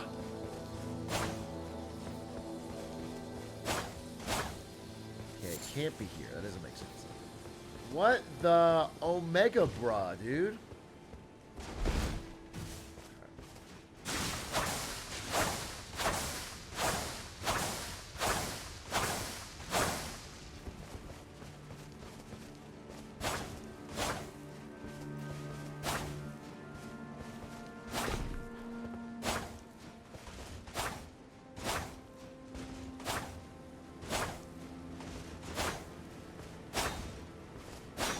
Okay. Here's what I'll do. Maybe it's an order thing. So I'm going to go here. And I'm going to find the other one near the bridge. And if I find that one, maybe it'll help me with this one.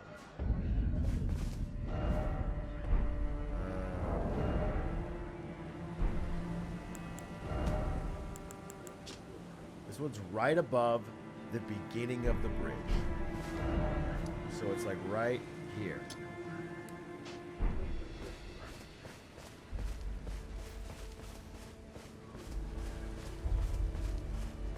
Wait, what? Is that number one? Wait, what?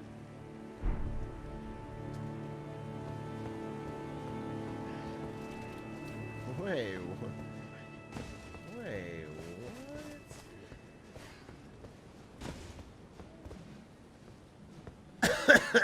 Okay, wait. Alright, get my horse.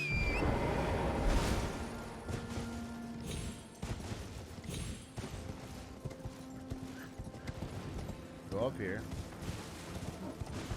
Yeah, wait, what's this? Oh! Oh! Okay. Okay, I found it. It was inside a phantom rock. So, by that logic, this other one must also be inside something phantomish. Oh. Who are you? What the hell is going on?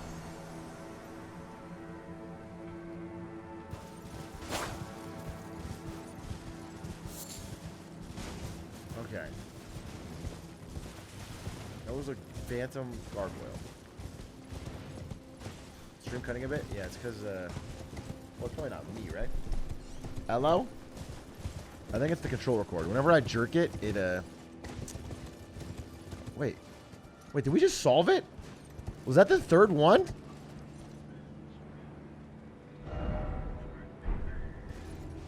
Wait, what? Why did the tower show up? Whenever I jerk the cord. Okay, I don't know what you guys are jerking. Wait, I'm so confused. I only found 2 of them. But the fucking tower appeared.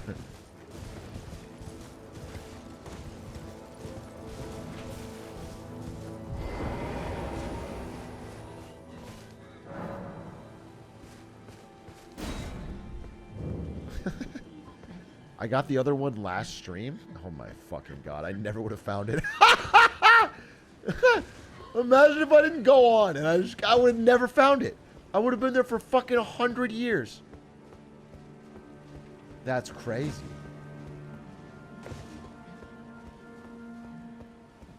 Damn, that's fucking wild, child. Well, that means everybody does fucking Pepe laughing like it was right there and I wasn't seeing it was just lying and didn't know shit about shit. Everyone was like, oh my god, you can't see it. Oh my god. And it's like it wasn't there. Stupid assholes.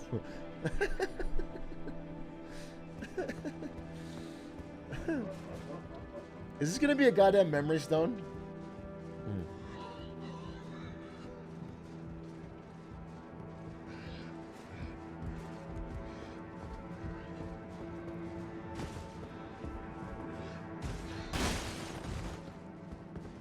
I don't want a memory stone. Papa, I want more porridge. What's this? A slumbering egg. Great, I can get a sleepy chicken. Ooh, unseen blade. Unseen form. What the hell is that? Is it a spell?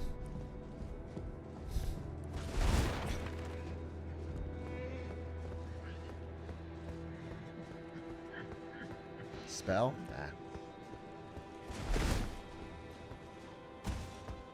That's how they get you.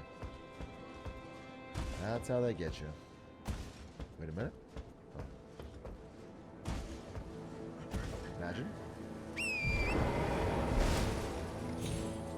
Imagine. Imagine. Just breaking the roof. Imagine. Actually, nothing. Okay, well then I think we're done. I think it's time for Get Smarter Saturdays. Unless there's one more boss I can fight.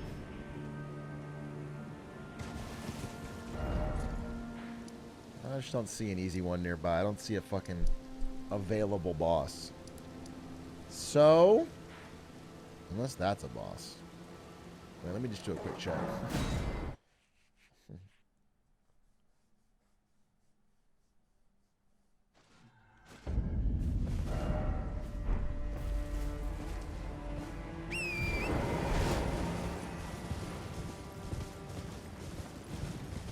Well, you can't get on this bridge. I already tried. Wait. If you can't get on the bridge... oh, you just go up here. Okay.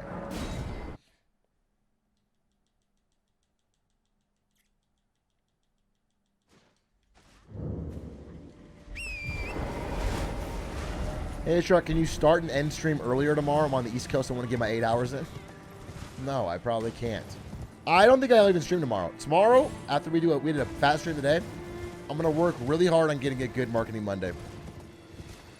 Because, number one, it's sponsored. But number two, I really want to talk about the Netflix stuff. And so, I just want to be ready. So I'm probably going to take tomorrow off and get Marketing Monday ready.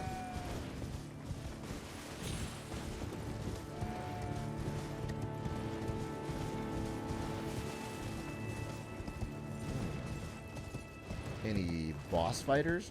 What's this?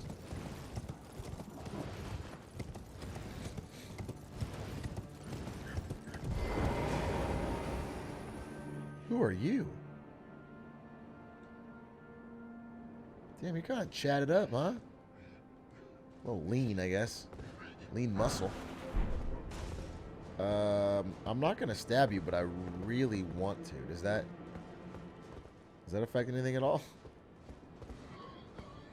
Like, I really want to just...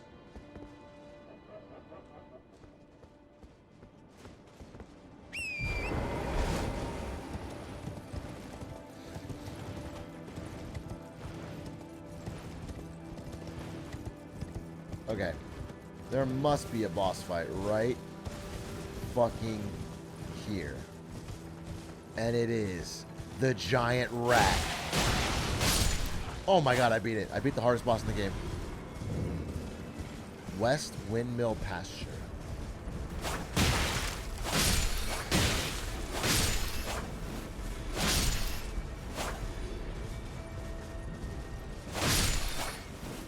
Oh my god, I beat all his rat lords. Oh my god, wait, you're actually a fucking big ass rat. Well, I don't think you know how to deal with an endless barrage of... Oh, you do. Wait. Oh my god, if it doesn't stun them, it's actually trash. Wait.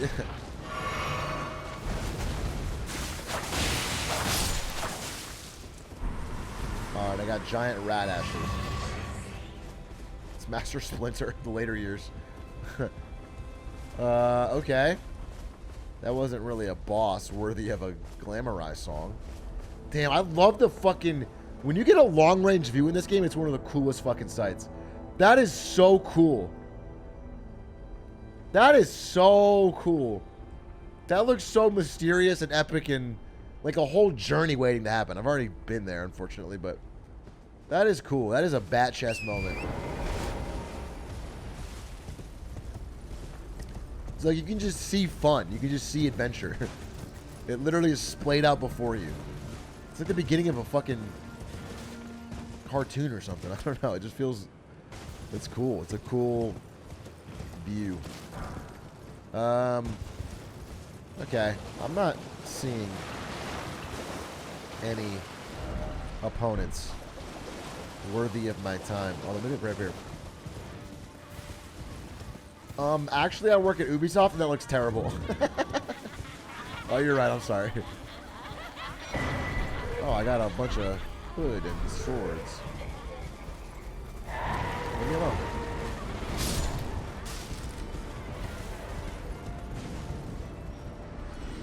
Uh-oh. Wait, something's going wrong. Party foul. I think it's one of the lamest things you can do at a party is light yourself on fire and blow up. Just like a tip if you're trying to like act cool.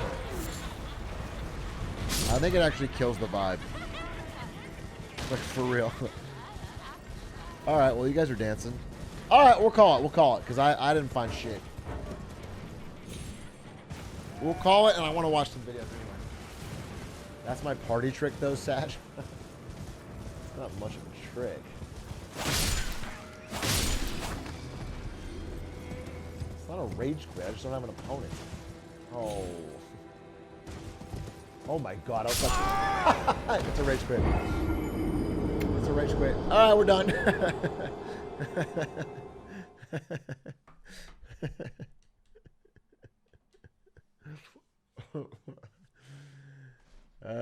Now it's a rage quit.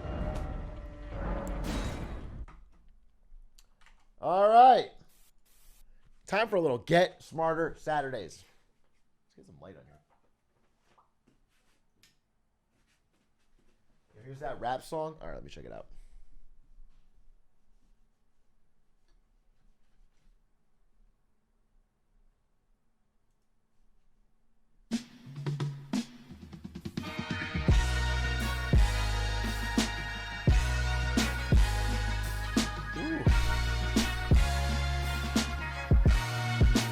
Rick Ross type beat. Atrioc! I know my wedding invite's in the mail, huh? Uh-huh. Yeah, I know. I'm waiting for it.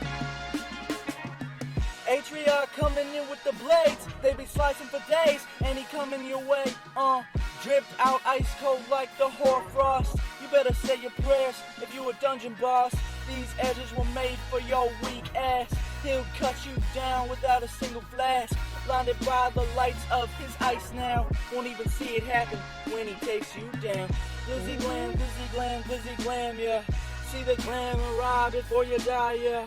Glizzy glam, glizzy glam, glizzy glam, yeah. See the glam arrive before you die, yeah.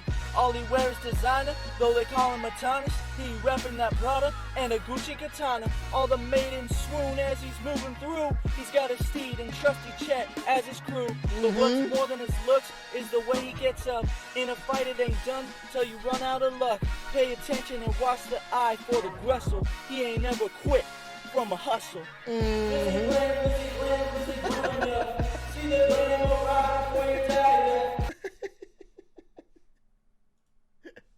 This is like Rick Ross if he had a worse mic and got really into some like experimental shit. Moving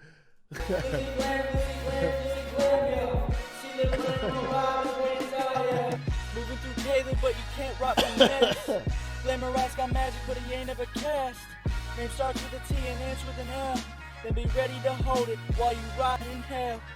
If you want a challenge and take him on, well, you've lost your damn mind. Worse than Radon. One last thing to say before I More leave. bars? I say this for everybody. Atrioc, thanks for the streams. Yeah. Lizzie Glam, Lizzie Glam, Lizzie Glam, yeah.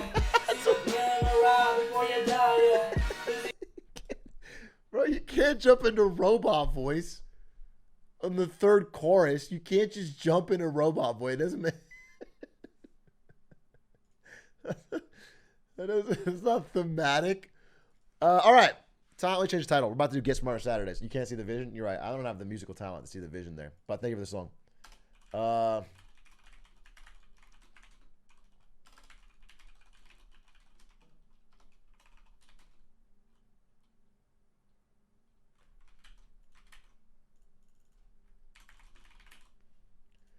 All right. Welcome to Get Smarter Saturdays. As you guys know, there are 3 rules of Get Smarter Saturdays. Number 1, the videos can't be too long. Number 2, the videos can't be too boring. And number 3, at the end of it all, we have to have learned something. Don't really matter what, but it's got to be something. And I have a couple of videos that I wanted to watch myself. If you want to submit, go to Discord and go to the Get Smarter Saturdays channel. # Get Smarter in the stream content area. And you can drop it in right now. I'll be taking a look. Let's see if there's any good ones right off the bat.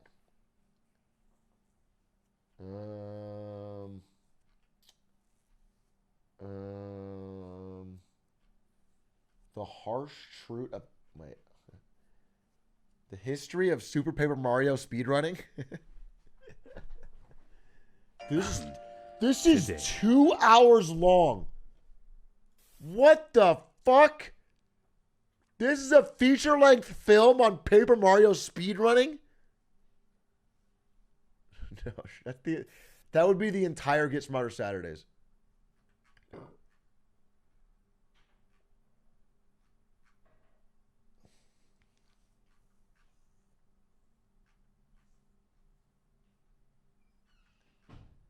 Okay. We have lost the war on boars.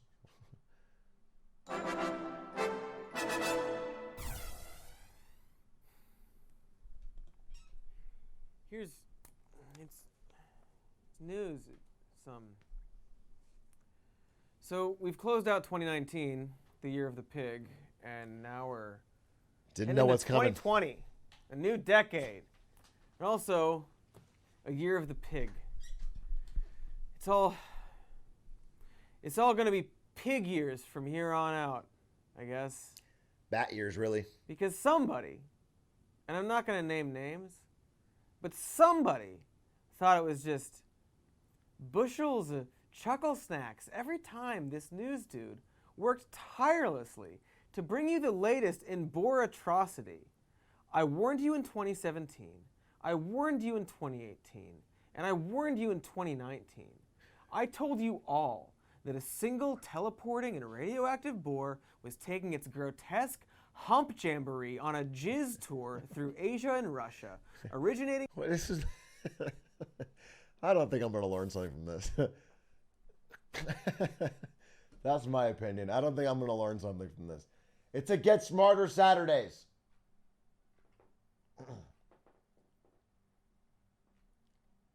The Norwegian King's Speech. No. Here, I want to watch... there was a video on Rome that I wanted to see. Rome.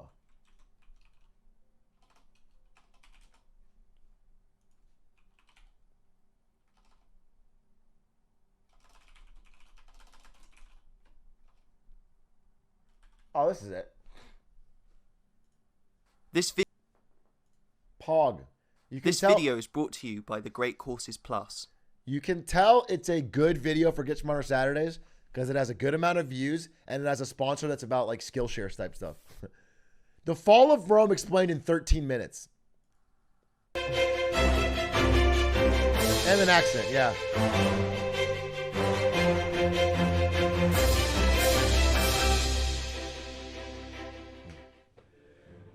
On the 4th of September, 476, the last Roman emperor, Romulus Augustus, was removed from power by the barbarian Odoacer, over 1,000 years after Rome's foundation. Damn!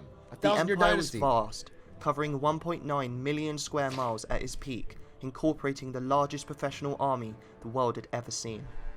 Despite its enormity, towards the end of its lifetime, Rome was plagued by relentless barbarian attacks that chipped away at its borders, and by the time of Romulus, there was little more than Italy left. While the eastern half of the empire, known as the Byzantine Empire, survived until 1453, the Western Roman Empire crumbled in the 5th century, never to be seen again. Sag.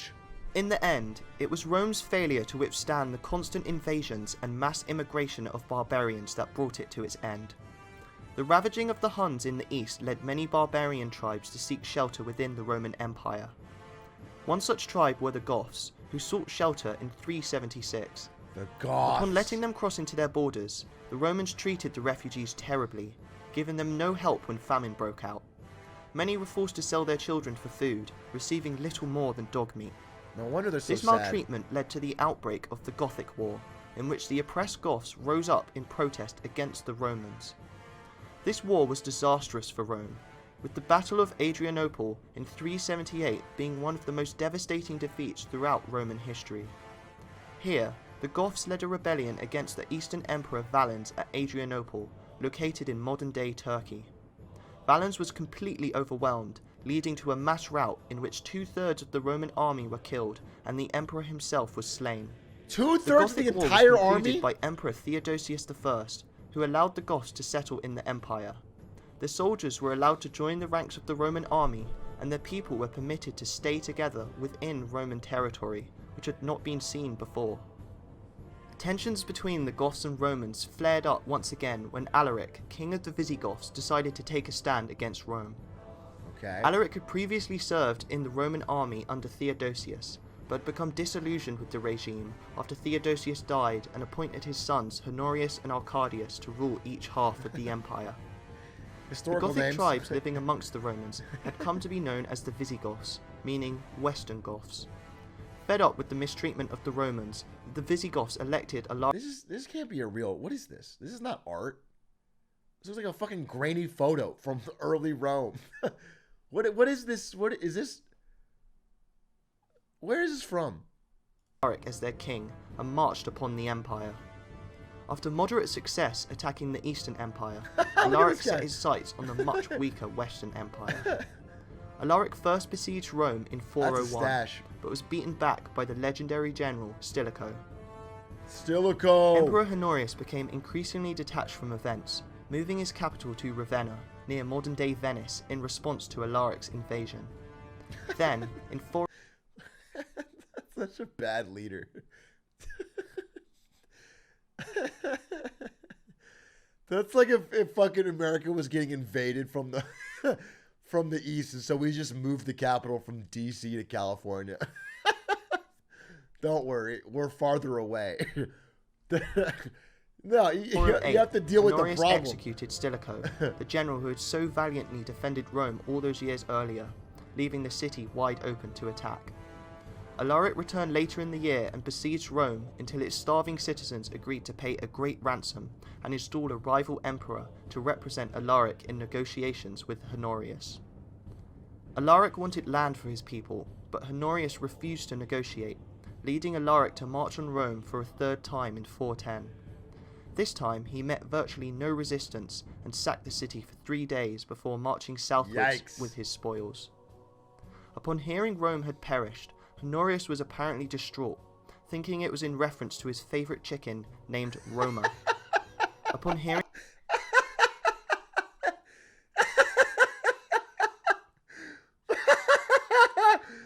The greatest city for 1,000 years just got sacked and rampaged and burnt for 3 days. But you're worried about your chicken with the same name. That is not necessarily the best emperor. Hearing it was the city instead, he was relieved, glad in the knowledge that his favourite chicken was safe. The sack of Rome was a decisive moment in the fall of the Western Roman Empire, from which the end was nigh. The empire fell to the relentless assaults from many barbarian groups, who were able to take over Roman territory and create several successor kingdoms. A contesting emperor by the name of Constantine III rose up against Honorius and managed to take Britannia and Gaul. The Romans in Britannia revolted against Constantine, asking Honorius for assistance, who refused them. However, they managed to drive out Constantine's forces without Honorius' help, leading Britannia to be lost to the empire permanently. Constantine was defeated and executed in 411, but the Empire faced further Not a problems great way to as go. Germanic tribes came from across the Rhine and pillaged their way across Gaul before eventually settling in Hispania. The Suebi tribe were able to take over western Hispania and set up the Kingdom of the Suebi. Another two of these tribes, the Vandals and the Alans, led by King Genseric, were able to move south through the Strait of Gibraltar and take most of North Africa, including the legend. Why was everybody in the past always like fighting and moving around and making tribes and like play video games, stream? There's more money in it, dude. Are they bored? Like, it's cringe. Legendary city of Carthage. They were eventually able to seize Sicily and several Mediterranean islands, establishing the Vandal kingdom. The Visigoths were also able to take advantage of the You've been situation, saying that? Yeah, that's what I'm capturing saying. parts of southern Crazy. Gaul and allying with Emperor Honorius, who gifted them western Gaul in exchange for their help driving out the barbarians from Hispania. The Visigoths soon turned on their ally and started taking undefended Roman land before the invasion of Attila the Hun forced them to once again ally with the Empire. Once Attila was successfully driven back, having sown chaos across Gaul and decimating large parts of the Roman army, the Visigoths once again attacked their crippled ally. Bro, you can't trust the Visigoths for shit. That's the lesson today. If we're learning one thing, it's the Goths are not trustworthy. Managing to take over If the you see last black part of lipstick, Hispania that was turn, under Roman run control, away. creating the Visigothic kingdom. At this point, the Western Empire had little left. The senior military commander of the Roman forces, Orestes, deposed his emperor, Julius Nepos, in 475 and placed his son, Romulus, on the throne. At the same time, the Foederati, who were the barbarian soldiers in the employment of Rome, sought land within Italy for their... My goth ex-girlfriend cheated on me. True facts. See? If you'd have watched this Get Smarter Saturday, you wouldn't have fallen for that. Okay? You wouldn't have gotten your heart broken. Okay? This is what we're trying to learn today. service. Orestes refused them, and so they turned to Odoacer, an official in the army. When you first started talking to her, you're thinking, wait, what happened to the Western Roman Empire back in the 5th century? And you'd have been like, oh, it was the Goths. And you would have backed Odoacer off. led the group against Orestes, successfully killing him before they marched against Romulus. Odoacer deposed Romulus, but spared his life, as the emperor was only 16 years old. Odoacer became the king of Italy, sending the imperial insignia to the Eastern Emperor, signifying an end to Rome's imperial power in the West. Damn. While it was the barbarian invasions that eventually brought down the empire, the causes of Rome's fall were vast. Rome saw massive issues due to the colossal size of its empire. The empire reached its territorial peak Jeez. in 170. Wow, Rome. I might be the first to say it, but Rome was pretty good at conquering in their day. That's a fucking empire, dude. That's, as far as empires go, having basically all of Europe, parts of Asia, North Africa, basically the entire, you actually have the entire Mediterranean Sea. Wow. Under the Emperor Trajan, with its borders stretching from Britain to Syria. This led to many Do you think the real problem was that they decided to control the UK, and then they got British fucks in their whole thing, and it kind of ruined the vibe, and like all the fucking chavs like ruined the fucking mood, and then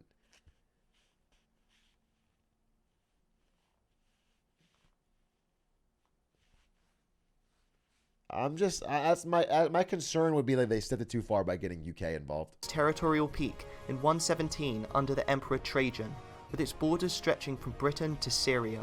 This led to many problems. One of these was that communication could take weeks or longer to travel from the frontiers to the capital, meaning it was difficult to manage the administration of distant provinces. It was also impractical to oversee wars in Just text. Forehead. It's instant. areas such as Syria or Germany from a position in Italy.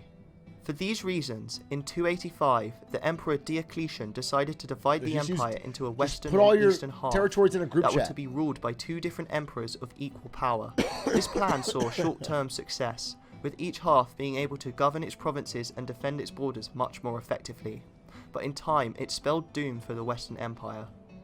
The Western Empire began to fall into bankruptcy as the Eastern Empire contained a majority of the wealthy provinces, while many Western provinces were focused on agriculture and were much poorer. The funds of the Western... That's kind of a cringe split then. Well, you just fucking gerrymandered all the good shit into the East? Oh, you get all the pizza and spaghetti and they get all the fucking money? with each half being able to govern its provinces and defend its borders much more effectively. But in time, it spelled doom for the Western Empire.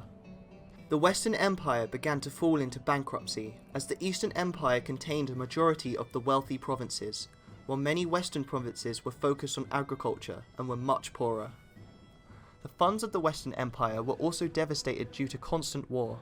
Whether it was barbarians at the gates or internal civil wars, the Western Empire was in an almost continuous state of conflict and therefore required a very large army. That'll do it. This army ate heavily into the budget of the state, leading development of infrastructure and civil projects to be put on the sidelines in favour of military expenditure. I believe, inflation-wise, they started to fudge the gold on the coins, you know?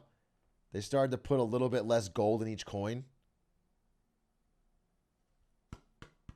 So they could try to, and then it led to rampant inflation. Unpause TOS. Rome's economy was also driven by slave labor. No new people were conquered, and therefore there was no steady supply of slaves to fuel the economy. This caused the economy to collapse, as it could no longer sustain itself. A lack of funds meant the state had much less money to spend on the army, causing there to be a shortage of professional legionaries. Rome's army was once the envy of the ancient world, but the empire was now forced to relax its recruitment criteria in order to defend its borders.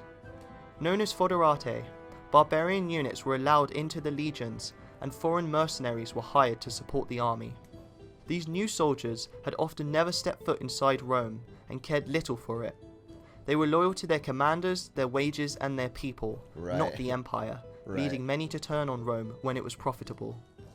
Another issue plaguing the empire was ineffective leadership. Many of the later emperors were incredibly out of touch, possibly because the capital was moved away from Rome, first to Mediolanum in 286 and later to Ravenna in 402.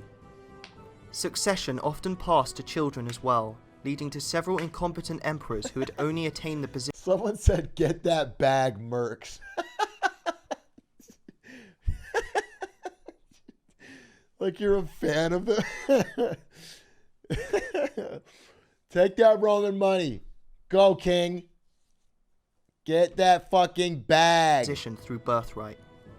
The last emperor, Romulus, was only 16 when he was deposed and provided little resistance to the invasion. Damn, isn't that kind of poetic? Didn't Romulus found Rome and then the last emperor ever was named Romulus? It's kind of barbarians.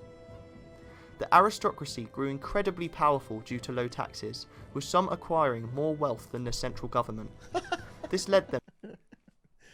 Wait, we're talking about fucking America right now? Massive military budget?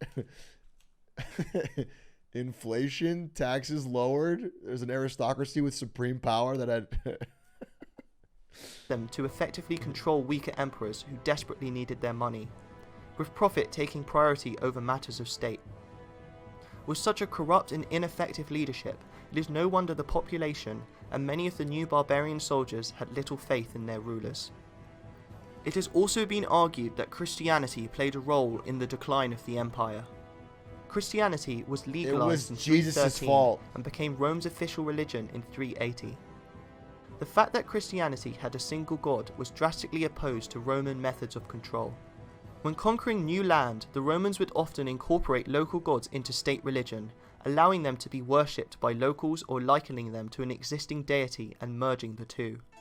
This was an effective tool of Romanization, slowly integrating the newly conquered into Roman society. Having multiple gods also allowed the Roman emperors to be worshipped as gods, and it was from this that they gained a lot of their legitimacy. The first emperor, Augustus, deified his adopted father, Julius Caesar, and proclaimed himself as the son of a god. Christianity could not allow this, however, leading to the loss of a significant amount of authority for the emperors and making the process of integrating new people much more difficult. While the empire fell in 476, Rome's legacy lived on far past this date. The empire managed to survive territorially, with the Byzantine Empire keeping the Roman East alive until its fall in 1453 to the Ottomans. The empire even saw a resurgence of sort in the west, with Charlemagne, king of the Franks, being crowned the Holy Roman Emperor in 800 AD. Roman culture has had a tremendous effect on the Western world, with many European languages seeing their roots in Latin, such as French, Spanish and Italian.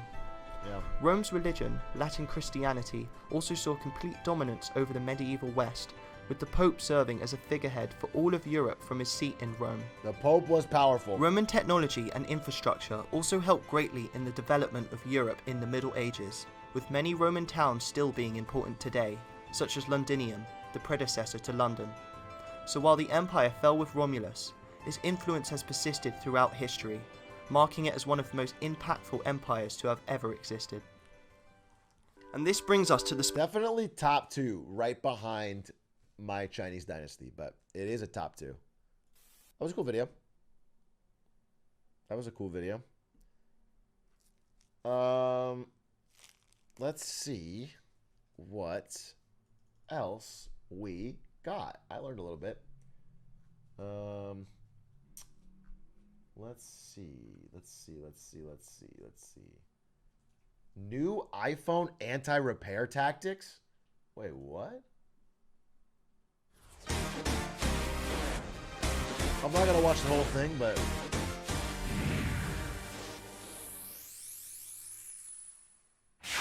Hi guys, welcome back to another Hugh Jeffries video. In this video, we're going to be tearing down and assessing the repairability of the iPhone 13. Last year, the Apple iPhone 12 had a number of software-based locks which prevented third-party repair. It's been a year since the outcry from tens of thousands of people over the iPhone 12's software locks, which impacted repairability. So, has Apple changed anything? In order to fully test the repairability of Apple's new phone, I've purchased 2 iPhone 13 Pros. This will allow me to interchange genuine Apple parts between the 2 devices.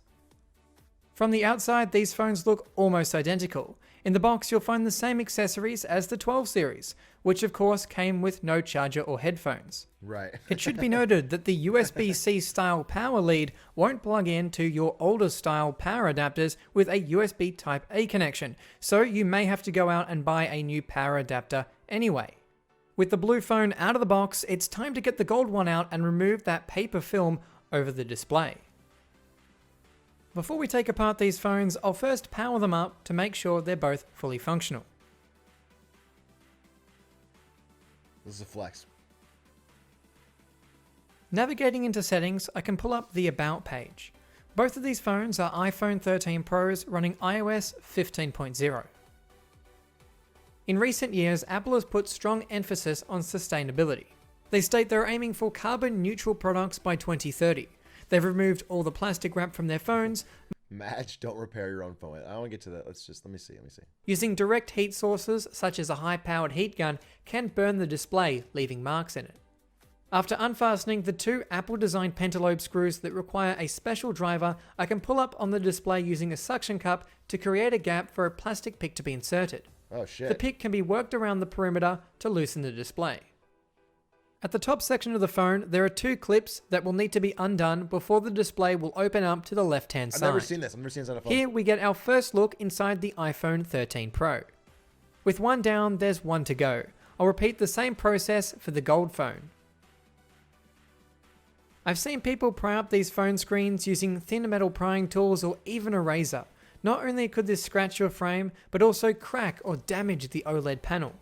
If the suction cup doesn't lift up the display, the phone just isn't hot enough. The adhesive on the iPhone 12 and 13 does put up a real fight, so you'll need to have the proper equipment to open it. Damn, they really don't want you to open this, huh? It's just not. With that, our second phone is opened. Firstly, I'm going to be swapping the logic boards between the phones to simulate changing every part inside the phone. This will allow us to see what works and what is being blocked by software. Then we can see what part is actually causing the error and what kind of an impact this will have on the repairability of the device. Starting with the blue iPhone, I'll remove the two brackets which are securing the flex cables for the battery and display. These will need to be unplugged so I can detach the screen from the phone. The internal design on this phone differs from previous models. Apple has printed the name of the processor on the logic board and have slightly changed the design of the battery. Having unplugged the display, it can now be detached from the phone. Okay. Moving across to the gold iPhone, we can repeat the same process. One big change is the display's picture and touch cables have been integrated into just one. Removing the display from the gold iPhone 13. I would absolutely ruin a phone if I tried to do anything like this. It would absolutely 100% be ruined for life. if I even attempted to mess around with it at all. Are the same across the two devices. I just want to see like what happens when you As I'm working, I'm keeping track of all of these parts and components on several magnetic mats. Laying everything out helps me keep track of where things go this is when what it's I time wouldn't to do. reassemble. I would not, yeah. It's now time to swap the two boards. Okay. This process doesn't sound like it would do anything. After all, they're the same model of phone and everything inside looks the same. While the hardware of the phone is identical, the software of most components from the cameras to the vibration motor have their own serial number. If the software were designed in such a way that if those components' serial numbers changed, it could break or limit functions of the device. This is what happened with the iPhone 12. Now that the board is installed, everything else inside the phone is from the other device. Let's see how it reacts. After powering on, there are several messages from the Settings app. Unlocking the phone displays an important camera and display message. Forced to tap Learn More, it says these parts are unable to be verified as genuine Apple components. We also see an unable to activate Face ID message. Tapping Learn More on any of these messages will take you to Apple's website where it recommends you to service your phone at Apple. This is what we saw with the iPhone 12, however the 13 takes it a step further, with even more issues arising, which we'll get into. For those unaware, the battery health has been purposely disabled, along with Face ID and True Tone. Digging a little deeper, I tested a variety of functions on the phone, including the cameras. I found that portrait mode and the new cinematic mode don't function correctly when using the selfie camera. Cinematic mode allows you to press record, but the time never increases and no video is saved. In portrait mode, the background does not blur. Well, this is all software, right? Because this is a perfectly working, it's literally brand new. They just swapped it over. So is it just, it's just like it checks serial number? But you can see it detects my face, but refuses to take an image, saying to move further away. No matter how far I move, it doesn't work. This also tends to lock up the camera app in the process. That's such a weird... Before jumping into conclusions, I'll try to replicate these issues on the other iPhone 13. It will have the same setup as the other phone, all genuine new Apple parts, just from a different phone.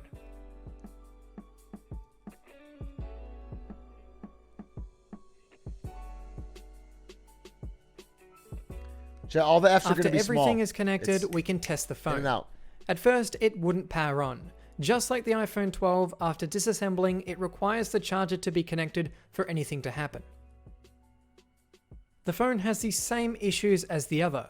No battery health, no True Tone, and no Face ID. But what about the cameras?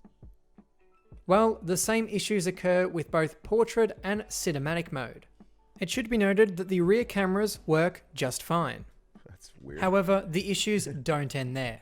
Auto brightness ceases to function. As you can see, there is no change after switching the lights on or off.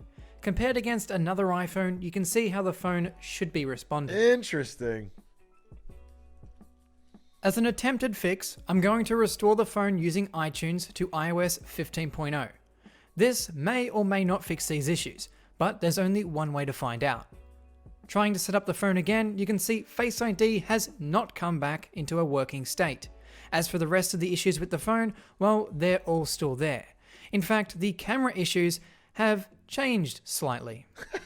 Now the camera has become more unstable. Instead of viewing the image and not being able to capture it, the viewfinder now freezes and only updates every few seconds. This goes for both the cinematic and portrait modes of the phone. That's so weird because it's not like it's not working, right? It's literally the software was written to do that. to fuck with you in that way?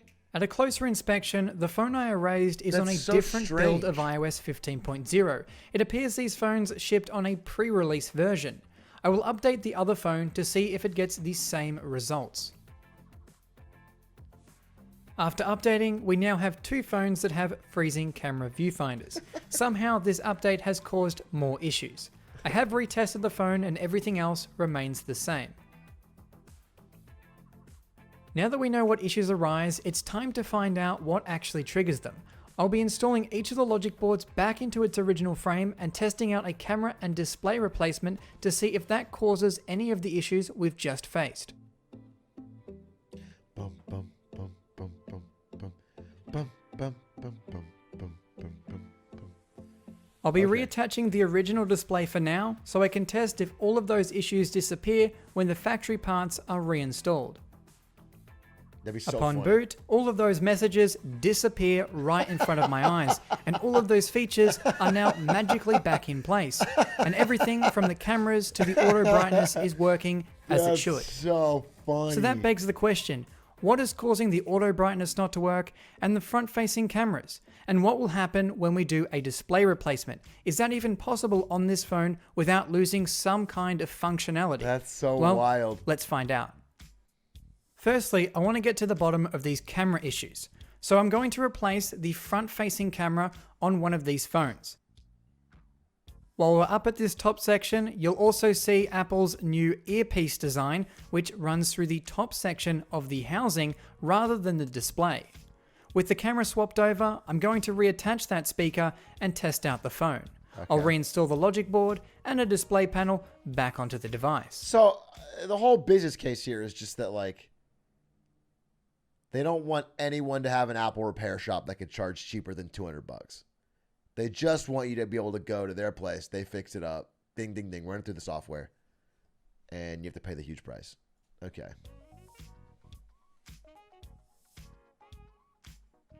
Powering back up, we can see as a result of changing the camera, the phone has disabled Face ID. Checking the cameras, they are also glitched out just like before. However, auto brightness is That's still... crazy because they're not glitched, but it's like they didn't just write and say, like, you know what I'm saying? This is sneaky because they could have it just say, not authentic camera, barred from using camera. But they let you go into it and it looks like it's just fucking up.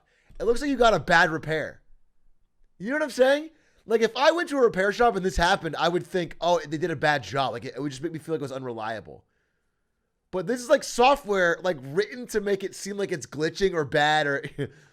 That's so much more scummy than just being like, error, not authentic part or whatever. working. The only thing I would believe would cause it to not work is a display. So John Deere did? I thought, yeah, I mean, I know for...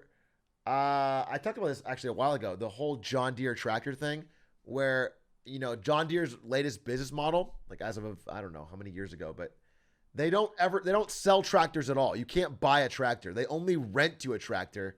All the parts are proprietary. You can't fix it yourself. There's like a software that locks the whole tractor down if anything goes wrong, or if you try to open it up, and you have to send out their repairman to fix it. And it's like, and farmers absolutely fucking hate it. And John Deere's monopoly on tractor equipment is like extremely abusive. Farmers have become prolific software pirates for that reason. Yeah, I mean, there's a cost incentive. A replacement, which is the last thing I'm going to be testing. I'll first reinstall the original front camera to ensure accurate test results.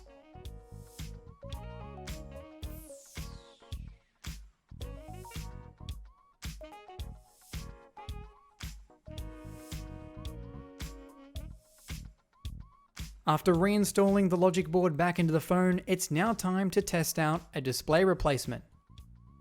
This screen has two cables, one for the display and one for some sensors at the top. In previous models, this cable is paired to the phone and replacing it will Imagine there's a new secret group like Anonymous, but it's just farmers that learn to code. First they hack tractors and they hack banks, then they hack the world. break Face ID. The first screen I'll be testing is straight from the gold iPhone with its very own sensor cable. We'll see what happens with this. As you can see, we're getting that important display message, which I expected. But how about everything else? Well, in display and brightness, True Tone is missing and Face ID no longer works. For my next test, I'll attach the original display's sensor. Yeah, I mean, this is the whole idea of this is scummy. I get it, but what I think is was an extra step is that they just make it all seem like it's not like a policy. You know, like it should just tell you you're locked out because we know you didn't use our thing, but it always makes it seem like it's a flaw, like it was done improperly, or you know, it almost works. Like everything almost works, so you don't think like it's their fucking policy. It's like, it's like, oh, I'll just be safe next time and go to their cable and the other phone's screen cable. This way, I don't have to physically remove the sensor cable, meaning it remains untouched. Reconducting my tests in this state, you can see Face ID doesn't work. To ensure this is an accurate result, I'll be swapping the sensor across the two screens and retesting. As these sensors are glued in place, I'll be using the heat plate once again at a lower temperature setting, just so I can soften the adhesive holding that cable in place.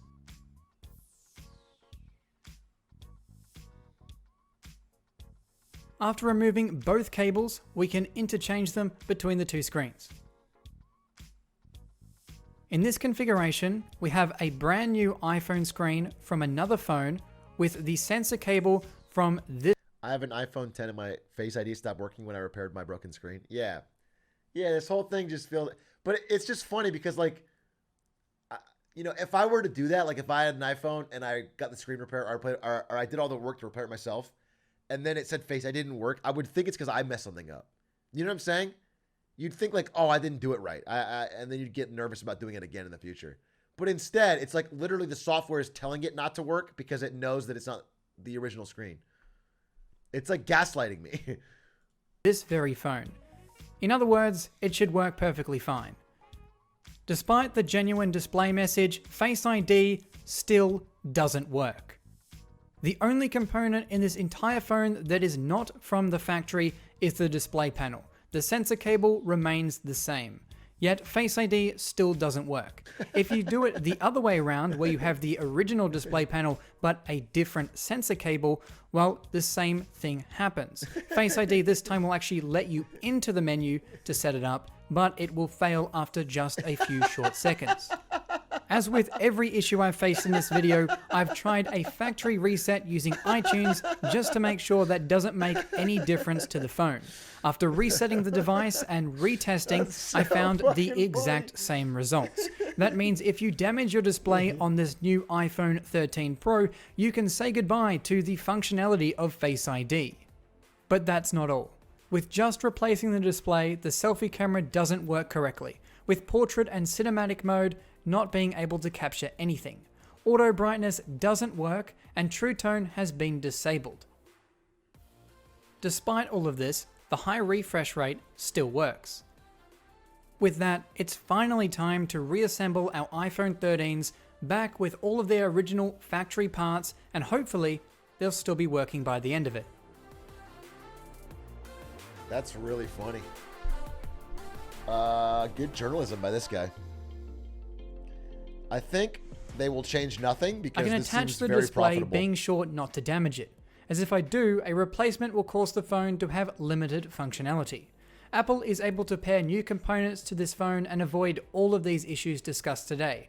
However, this prevents third-party repair shops or a DIY repairer to really be able to repair the phone.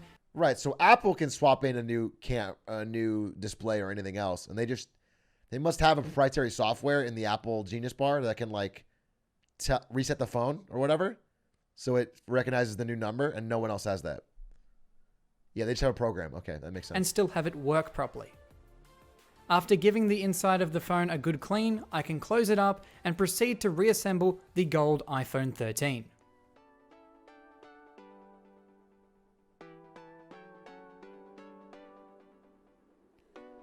So we got to get an inside guy to somehow leak that software and then reverse engineer it, crack it, and then everyone can write to repair. Someone said that should be illegal. I thought right to repair laws got passed. But I guess, you know, I mean, your company's big as Apple. There's probably a way around it. But I thought right to repair laws got passed.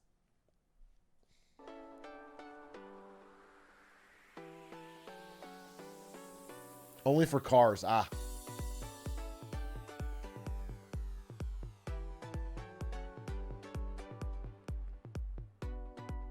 After installing all of the brackets, I can clean down the internals of the phone using a microfiber cloth to remove any of the dust inside. Closing up the phone, I can reinstall the SIM card trays, and finally, the pentalobe screws at the bottom of each device.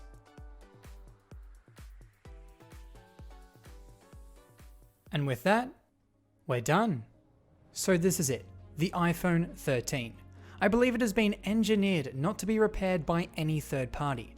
I might have spent $3,400 on these two phones, but I truly don't believe they belong to me. Even something as common as a display replacement will cause other functions of the phone to stop working correctly. Yeah, that's cringe. That's cringe. I'm disappointed that these software locks I brought to light last year have only gotten worse. I hope to see change in the form of a software update, but only time will tell. Both of these phones are fully functional after being reassembled with their factory parts. And on that note, this has been a Hugh Jeffries video. If you like what you saw, hit that subscribe button and consider checking. Because it's similar to the track. It's like almost like you're paying for. You're almost paying to borrow the phone. You know, you don't really own it if you can't fix it yourself. You don't have control over the functionality. That's interesting.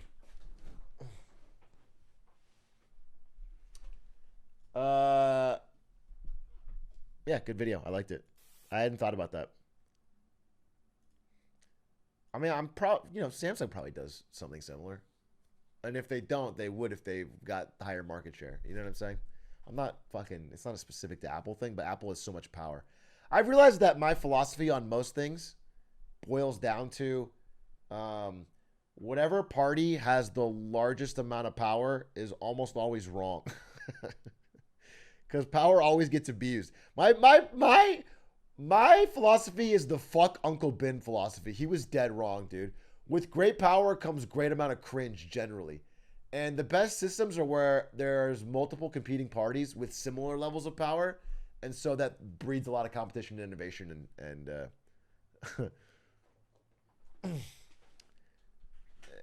it always leads to exploitation when one person gets strong enough.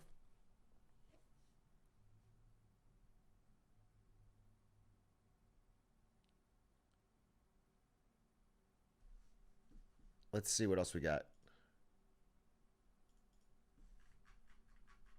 Hats off, thank you for the 2 months. French Renando, thank you for the 6. Pigeon Lord, thank you for the 18 months.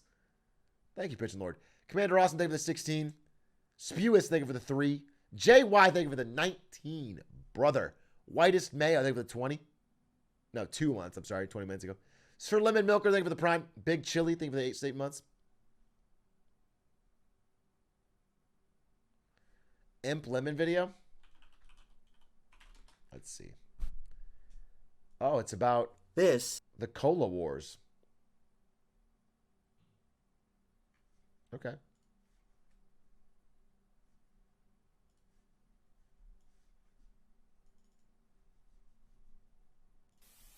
Is carbonated brown sugar water, and this is Coca-Cola.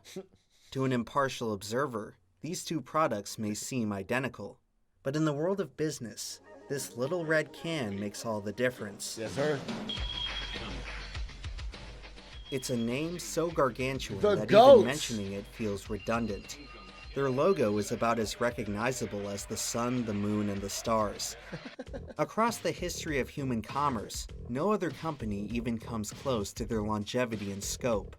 Their product is available in so many markets that it's far easier to list the places that don't sell it. Cuba the Coke and North Empire Korea has penetrated all corners of the earth, and even a little bit beyond that.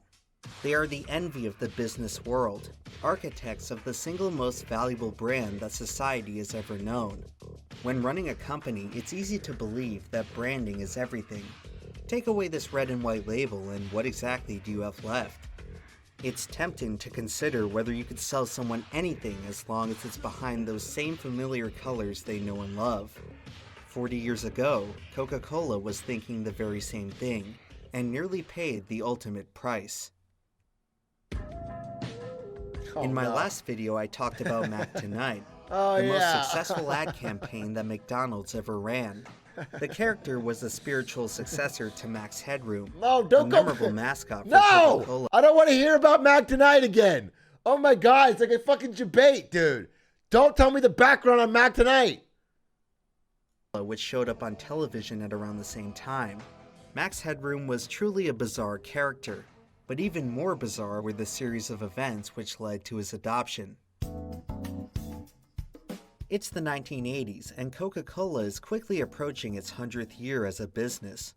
The company brass aren't celebrating, however, as for the first time that nearly anyone can remember, Coke is in danger of losing its title as America's favorite soft drink. Bitter rival Pepsi-Cola has spent the past several decades slowly chipping away at Coke's dominant market share of the beverage industry. By 1985, Pepsi was on the verge of the unthinkable, overtaking Coke as the leading cola brand. The consumer market on which Coke had built their empire was rapidly changing. The health risks of soda were starting to be scrutinized, and aging customers had begun switching to low-calorie options like Diet Colas. This demographic shift meant that future sales of Coke's flagship product would have to rely on the younger generation, a generation who tended to prefer Pepsi. By the 80s, Pepsi had already started outselling Coke in supermarkets, with Coke hanging on to the overall lead through restaurants and vending machines. If the market trends continued, that lead wouldn't last much longer. However, as the old masters of the industry, Coke wasn't going down without a fight. That fight would come from their new chairman, Roberto Goizueta. Although he took over the company reins at a very troublesome time, the Cuban-born magnate was no stranger to trouble. In the 1950s, shortly after getting promoted to head of Coke's Havana bottling plant, Goizueta defected to the United States in the wake of Fidel Castro's communist revolution. Over the next 30 years, he methodically worked his... Damn. Escaping communist Cuba to become CEO of Coke. That's like... You went for the most capitalist fuck you know what I'm saying? That's if you ever wanted to get back at Castro, becoming CEO of Coca-Cola is probably the best way to do it. That's crazy. His way up the company ladder until 1980, when he was finally promoted to the most influential seat in the beverage industry. Mr. Goizueta had quite the origin story, but a necessary one for understanding his mentality towards change. For decades, Coca-Cola had marketed their product on tradition and permanence. They had built a mythical aura around their elusive secret formula, the very backbone of the company's monumental success. The formula's lineage could be traced all the way back to its inventor, John Pemberton, who then sold it to company founder Asa Candler. Within a decade, the Coke formula was selling in every American state, becoming the eminent national beverage by the turn of the 20th century. Not long after... Bro, it would have been nice. Actually, I was alive at this time. It was nice. It was nice to be a marketer back then, because you could just say whatever the fuck you want. If you look at old ads for anything, it'd be like fucking a lump of sugar. It'll fucking cure what ails you. All the old ads, like, oh, it's good for good for aches, pains, and cancer. And it's like bubble gum. It's just, there's no fucking at all. You could say literally anything. Century. Not long afterward, company president Robert Woodruff would extend the taste Yeah, of I think Coke. they had cigarette ads that were like 4 out of 5 doctors prefer X cigarette because it's fun. It's healthier. You know what I'm saying? It's ridiculous. To the rest of the world, ushering in the most dominant period in company history. That's such a creepy By art. 1948, Coke... That is such a dominant... This is on the cover of Time. Coca-Cola nursing the world. Such a fucking... So that's a nightmare fuel. Period in company history. Drink up, Earth! By 1948, Coke controlled an estimated 60% market share of the beverage industry. distributing their iconic product on a global scale. Millions of customers across hundreds of countries, all enjoying the same formula that had remained virtually unchanged for nearly a century. It was Coca-Cola's golden goose, the real thing. Altering it would be like rewriting the Bible. And that's how the company thought, until Roberto Goizueta became chairman. By 1984, the company's mighty 60% market share had shrunk to just over 20%. 20% of all beverages on Earth. You know what I'm saying? The fact they ever had 60% is fucking crazy. They were selling more than half of all beverages on Earth at one point. Decades of complacency had allowed Coke's competition to get back in the race, and Goizueta was poised to put a stop to it. After becoming chairman, he boldly announced that there would be no more sacred cows in the company philosophy. In the next few years, he followed through on that claim by introducing two landmark products, Diet Coke and Cherry Coke. Ooh. It was the first time I the company had love Cherry debuted Coke. any new product under the Coke name. While both options proved to be quite popular, they only sought to further compete with the company's flagship product, which was still losing ground to Pepsi.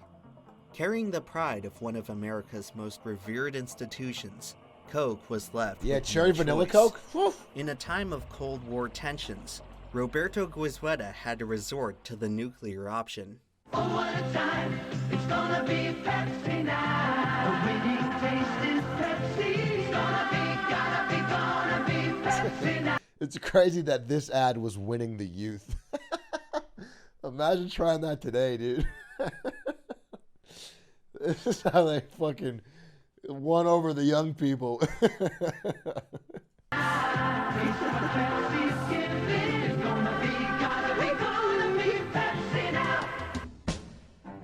A major factor behind Coke's declining market share was an ad campaign known as the Pepsi Challenge. Yeah. A blind taste test between the two colas that appeared to show an overall preference for the sweeter flavor of Pepsi.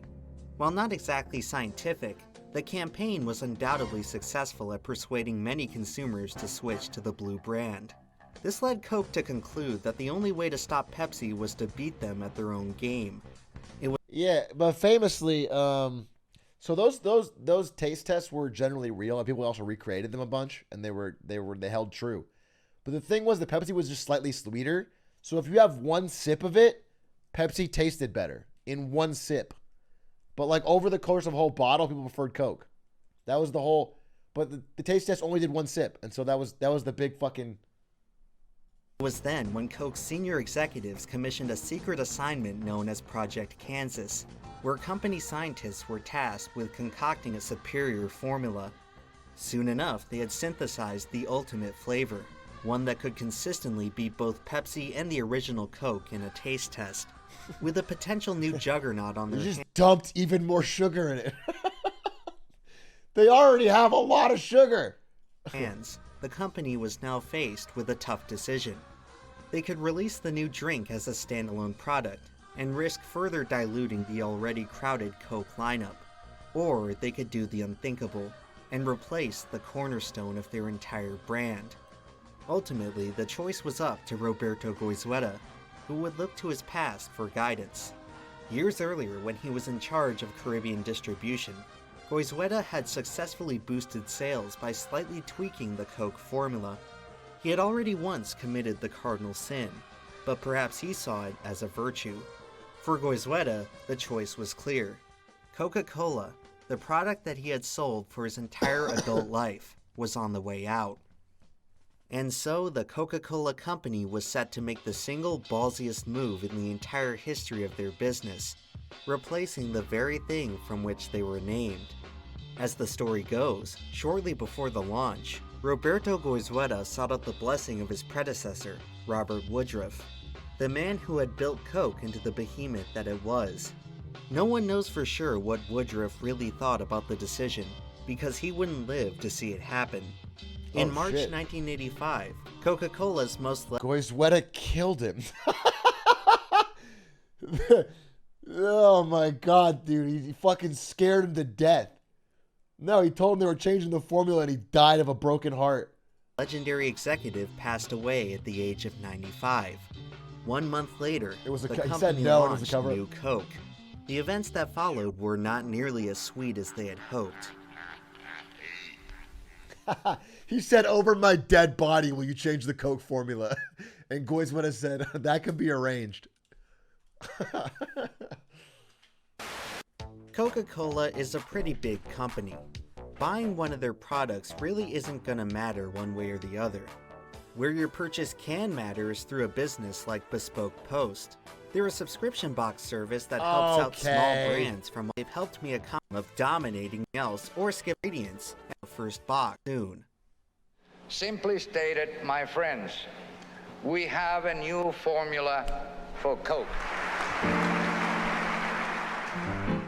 Well, the real thing is in for a real change these days. Coca-Cola is altering its 99-year-old secret recipe.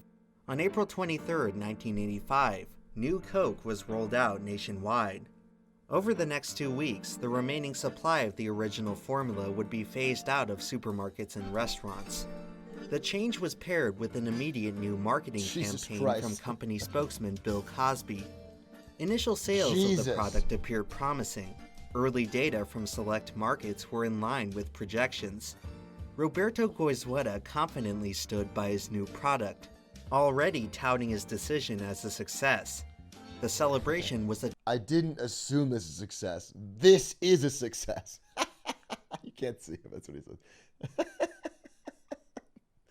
Okay, Roberto, hold up your fucking horses for a second. Just because you got Cosby for the marketing campaign doesn't mean this is a fucking guaranteed success, bro. A tad premature, however, as trouble was brewing beneath Coke's triumphant hubris. Soon afterward, the company would find themselves struggling to stay afloat in a tidal wave of backlash, one that spawned right in their own backyard. Across its entire operational history, Coca-Cola has been headquartered in or near Atlanta, Georgia. By the way, my dad was on stream yesterday and talked about when I got arrested in Atlanta and he had to fly out and take me to court and everything. He took me to a movie, yeah, but he also took me to the headquarters of Coke. we went to this building, and they have this cool like room. It's almost like Willy Wonka-esque, and it has every different flavor of soda they've ever made, and you could just walk around and mix them together, and so that's what I did while I was waiting for my sentencing. I drank fucking cherry Coke mixed with, I don't know, Dasani. Whatever else they make. They have 1,000 different... Headquartered in or near Atlanta, Georgia, the heart of the American South. It's a part of the country which prides itself on a distinct regional identity, one that often runs contrary to the rest of the U.S. For generations, many Southerners considered Coca-Cola as hallowed as barbecue and college football. It is their bona fide beverage of choice. I mean, it might be. I think that part of the South calls all sodas Coke. I know that like the Midwest or something says pop. I think the coast say soda. And then I think the South just calls every soda Coke. Like they have literally dominated. It's like they're Google. So much so that to this very day, many Southerners still use the word Coke to refer to all soft drinks. All right, I wasted time. For as long as they've been in business, Coca-Cola has relied on the South as a sales stronghold. The fierce brand loyalty of the region may have led to complacency among Coke leadership, who developed an expectation that Southern customers would welcome any change with open arms. Following the release of New Coke, this assumption would be proven dead wrong. Shortly after the switch, the prevailing sentiment in the South was one of abject betrayal. For many, it represented yet another pillar of Southern tradition that had been surrendered to the Yankees. Announcing the product smack dab. I'm not sure that seems like a stretch, right? Because the Civil War was like 100 years more than that. What was this? This was in the 1980s. This is like a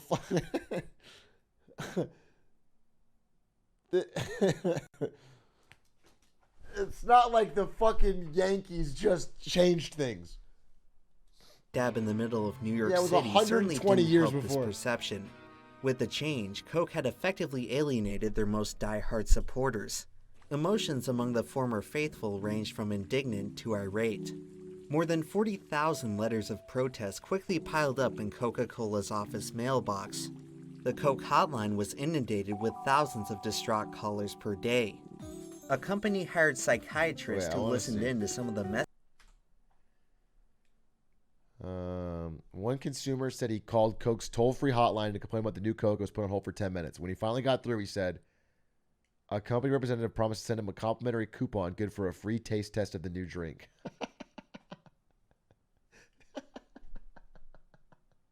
Oh, cool. Thanks for the coupon for a free taste test of a fucking soda. Thanks for 18 cents. Damn. If you're calling to complain, it's probably not because you never tried it, right? And callers per day. A company hired psychiatrists who listened in to some of the messages observed some customers acting as if they had lost a family member. Needless to say, the reaction was much more severe than what was anticipated. Okay. Questions your fucking immediately sugar loomed as to water. why the company Your fucking carbonated sugar water flavored got slightly sweeter, and it's like you fucking lost your brother. That's insane. He didn't bother to run more tests in their home market. What little testing Coke did do in the South revealed a narrow preference for the new formula. Company leadership saw this slight majority as justification for the change. What they failed to consider, however, were the 10% of respondents who were vehemently against it. In a controlled survey, people can't influence each other's opinions, but in the real world, it's not that simple. While most people were ambivalent about New Coke, those who disliked it really disliked it. This vocal minority would end up tarnishing the new formula in the eyes of the entire general public. Even if the average consumer didn't personally mind the switch, they likely knew someone who did. This common circumstance led to frequent cases where drinking New Coke could potentially place someone in an awkward social situation. For many, it was simply easier to avoid judgment and order something else.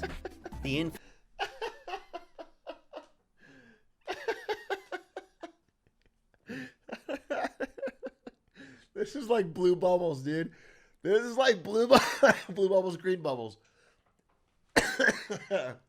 That's so funny. You're getting canceled for drinking New Coke.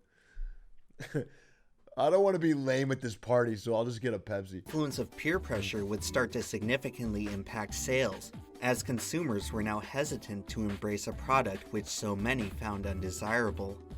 All of a sudden, Coke was facing a major problem, one that extended far beyond the South. People from all across the country were starting to get the impression that for the first time anyone could remember, a Coca-Cola product had missed the mark.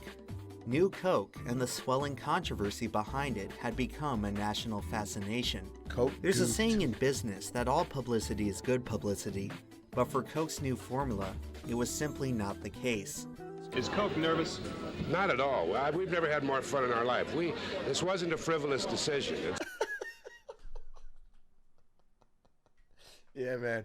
When I think of people who are having a blast, when I think of fun. Oh, Gifties Donald, I'm so sorry. I don't have the thing open. But I'm thinking of fun. I think of this guy. Holy shit! Bro, what the fuck? I thought it was 5. Super Defcon, thank you for the 50 Gifties.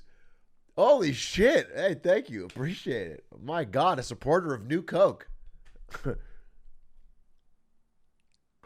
Everyone was spamming Donawall, and I thought...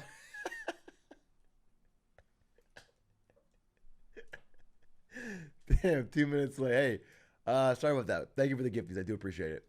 And Hawaiian Hercules, I appreciate your 11 months as well. Gazillion, thank you for the 2 months. Lord Waldemart, thank you for the 4 months. Clayboy, thank you for the 1 year. And Kurgio, thank you for the 8. Tuberifcon again, thank you for those gifted. I'm surprised that you usually, when you're watching a video, you don't get gifted. Something that we have worked on, John, over the last 4 years. In the weeks after the debut, New Coke had become easy fodder for late-night comedians and bored journalists. The media kept reporting on eccentric stories about just how far certain people had gone to express their displeasure towards the Switch. There was the story of Dan Locke, an avid Coke drinker from San Antonio, who was apparently so mortified by the new Coke announcement that he immediately... From now on, my life will be divided into BC and AC. Before the change in Coke and after the change. I honestly don't know what I'm going to do.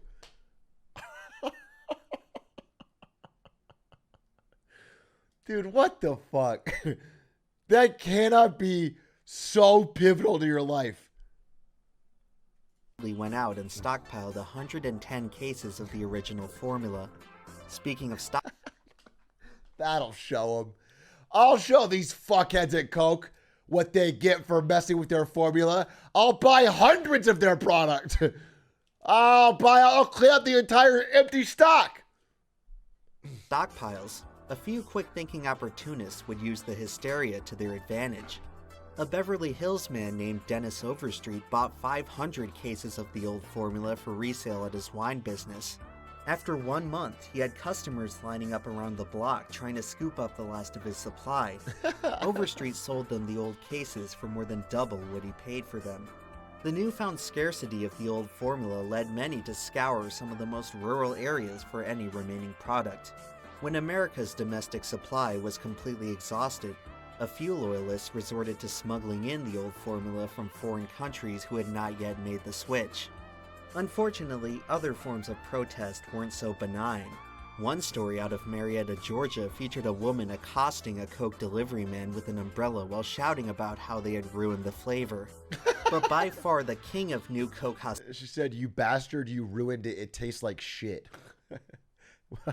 Super Defcon, thank you for the gifties. I got it right within a minute this time. Super Defcon, thank you for the gifties. I'm gonna read your messages. I want to get a feel for who you are. Super Defcon, your messages are as follows. Over a year ago, you said 3, 1, 1, 1, 1, 1, 1, 1, 1, 1, 1, 2, 2, 2. Then, 8 months later, you said you are bald.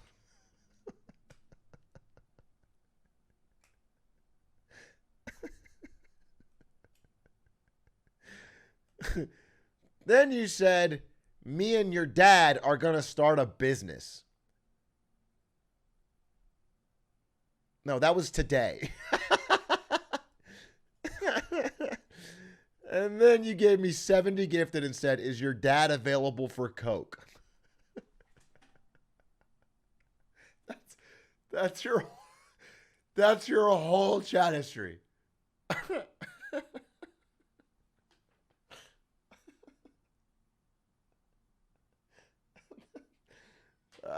No, my dad's not available. I do appreciate the support, though. Thank you. Both with your words and with your gifties. About how they had ruined the flavor. But by far the king of new Coke hostility was a Seattle man by the name of Gay Mullins, who would use $100,000 of his own money to found a new organization for enemies of the new formula. He spent $100 grand in 1985 dollars to create a no new Coke organization?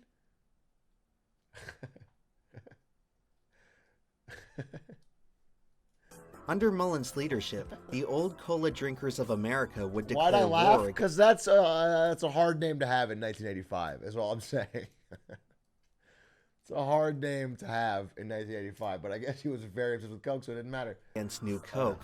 His battle tactics included selling anti-New Coke merchandise, spamming the hotline with complaints, and organizing mass protests which dumped gallons of New Coke into the local sewer. At one point, Mullins... So stupid. Every one of these protests involves buying Coke. Does anyone notice that? They all involve buying Coke. Mullins even attempted to file a class action lawsuit against the soda giant, but it was quickly dismissed. The constant hijinks would attract a ton of media attention to the movement, helping to grow Mullins' army to as much as 100,000 strong. That's crazy.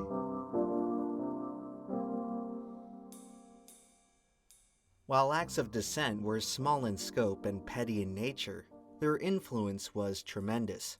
Together, these minor demonstrations effectively counteracted millions of dollars of Coca-Cola marketing. For as much as Coke tried to salvage the image of their new product, the American public was sticking to their own narrative. It was only a matter of time before everyone saw New Coke as the most despised beverage in the nation. To make matters even worse, New Coke had crossed the threshold where it was simply fun to hate. During a baseball game at Houston's Astrodome, the crowd in attendance would infamously erupt in boos anytime a New Coke ad flashed on the Jumbotron. By this point, the backlash had far exceeded just a few oddballs. It now resembled a full-fledged cultural event. Part of the morbid curiosity that attracted people to the controversy was tied up in the novelty of seeing such a powerful company struggle. Coca-Cola was supposed to be the shining example of American excellence. They almost never slipped up, so when they did, people made sure to let them know about it. Lots of people who didn't even necessarily care about the product found entertainment value in rallying against a Goliath corporation who had fallen a bit too far out of touch. For many, New Coke became an issue of patriotism, with one Alabama reporter even insinuating that the whole idea was a communist plot to destroy a champion of American ingenuity. Dude, always count on the South. Always count on the South to find a way to bring it back. Roberto Goizueta, if memory serves me, is from Havana, Cuba. Imagine that.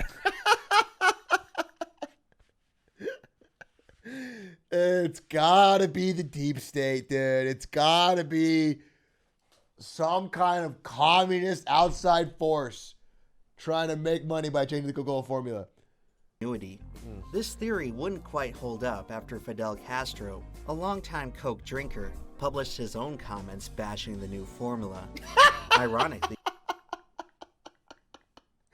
Fidel Castro made a statement about New Coke as a sign of capitalist decadence, as opposed to the old Coke, which had 60% of the global drink market, printing money. But no, the decadence is when they tried to change it. Castro had arguably set off this entire series of events in the first place by launching Roberto Goizueta on his journey to becoming the head of Coke.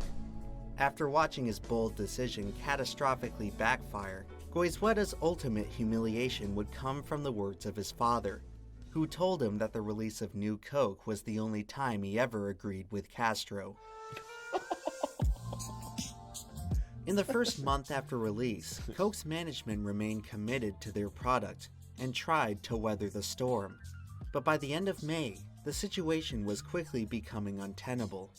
First they said they were the real thing, then they said they were it. Then kablooey, they changed. So now I'm gonna try my first Pepsi. The company's strategy to poach business away from Pepsi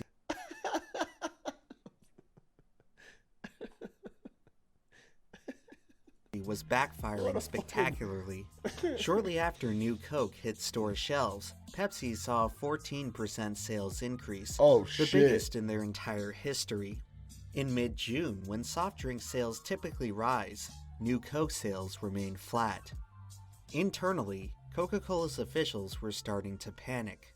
Amid complaints over the flavor of their new product, the company would quietly alter the formula yet again, this time adjusting its acidity. It was clear that Coke's leadership were losing faith in their vision. A few executives had already begun suggesting a return to the old formula. The last hope for New Coke was the product catching on in foreign markets.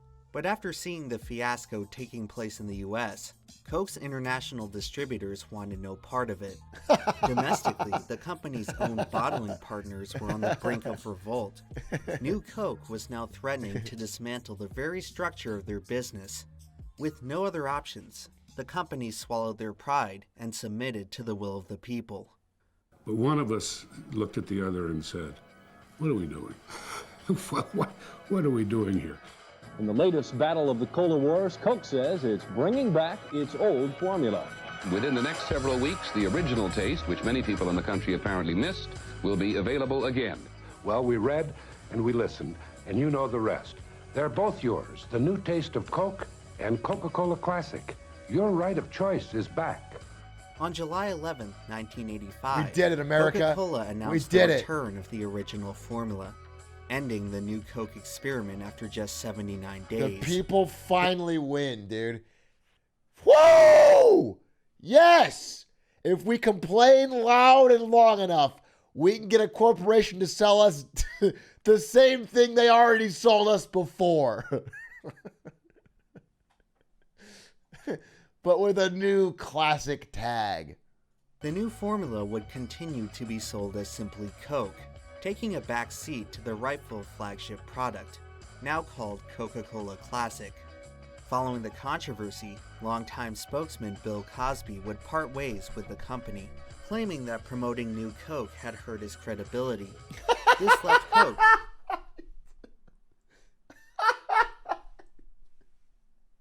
Yeah, Cosby. Yeah. Yeah, I think you're going to look back on your life at the end of it and think, that was what really hurt my credibility. That's what got me. It's a real stain on your career when you had to promote new Coke. with a vacancy in their marketing department, which would soon be filled by the aforementioned Max Headroom. Catch the wave, Coke. Despite the very entertaining ad campaign, New Coke's reputation could not be salvaged. By the end of the 80s, its sales had dwindled to just a few % of the market before the company decided to shelve it. In 1992, they attempted to reintroduce the new formula as Coke 2, which went about as well as you may have imagined. After a few years, the product... What a terrible idea. The first one, you can see like how they sort of stumbled into it and the backlash grew bigger than they thought. After New Coke didn't work, you wait a few years and go, wait, what if we call it Coke 2? What a stupid fucking idea.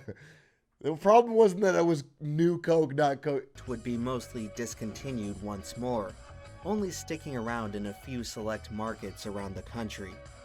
Roberto Goizueta, the mastermind behind it all, continued to swear by his creation. He personally drank the product until his death in 1997, although he oversaw one of the biggest blunders in company history. That's so petty.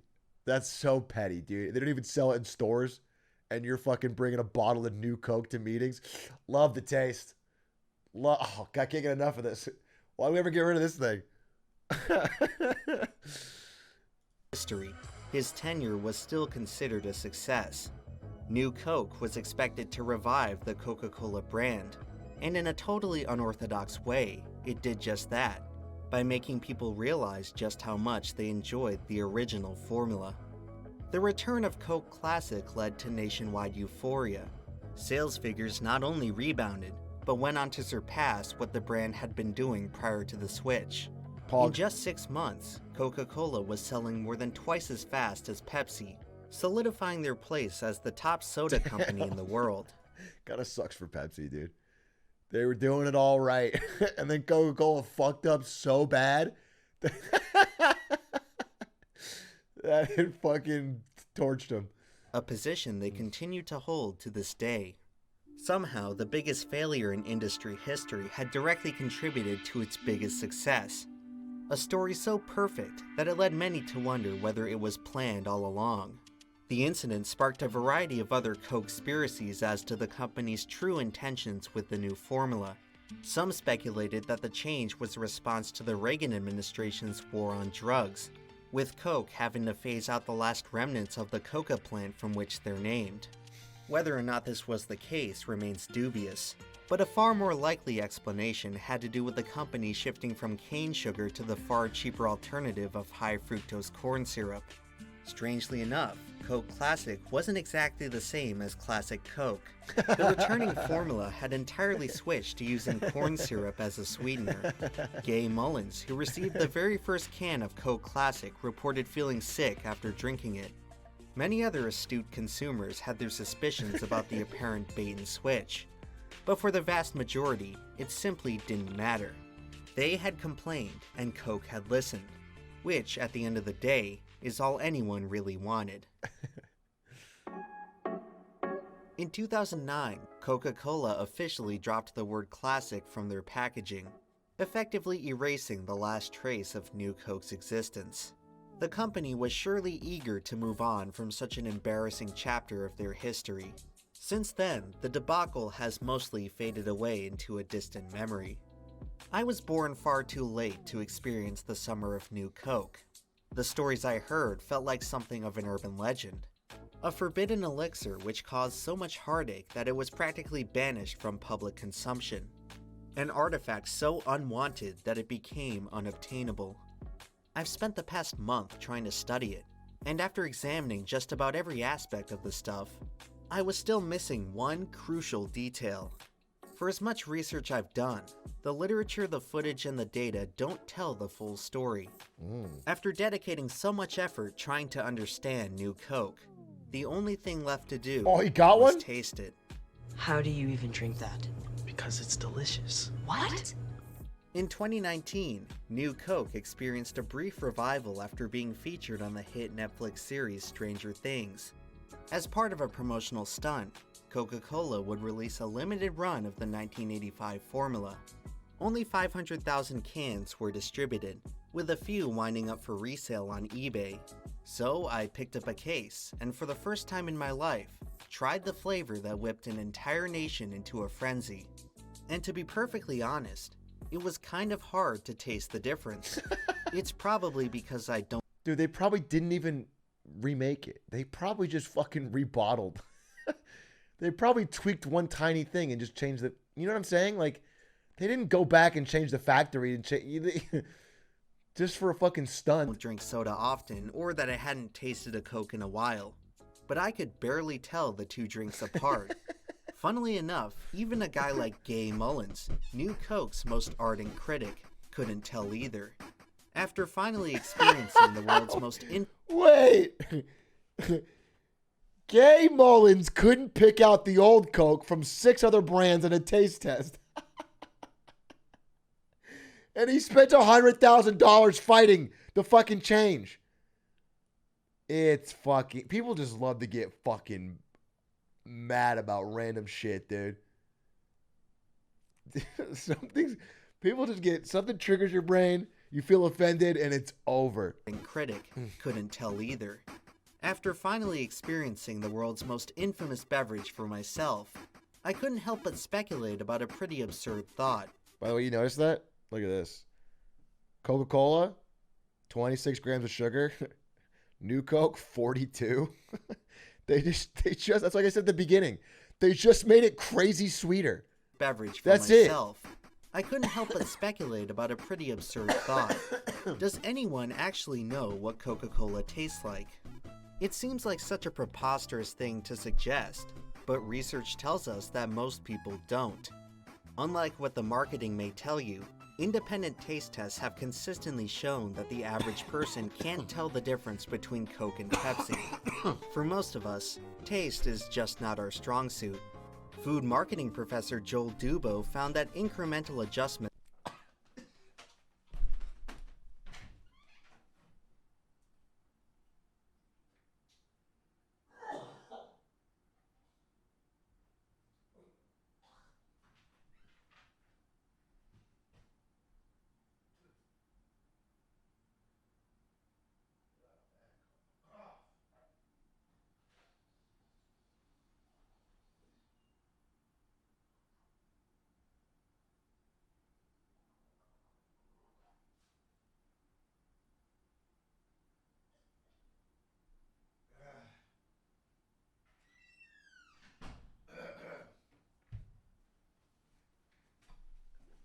You know, all right, so I had to cough.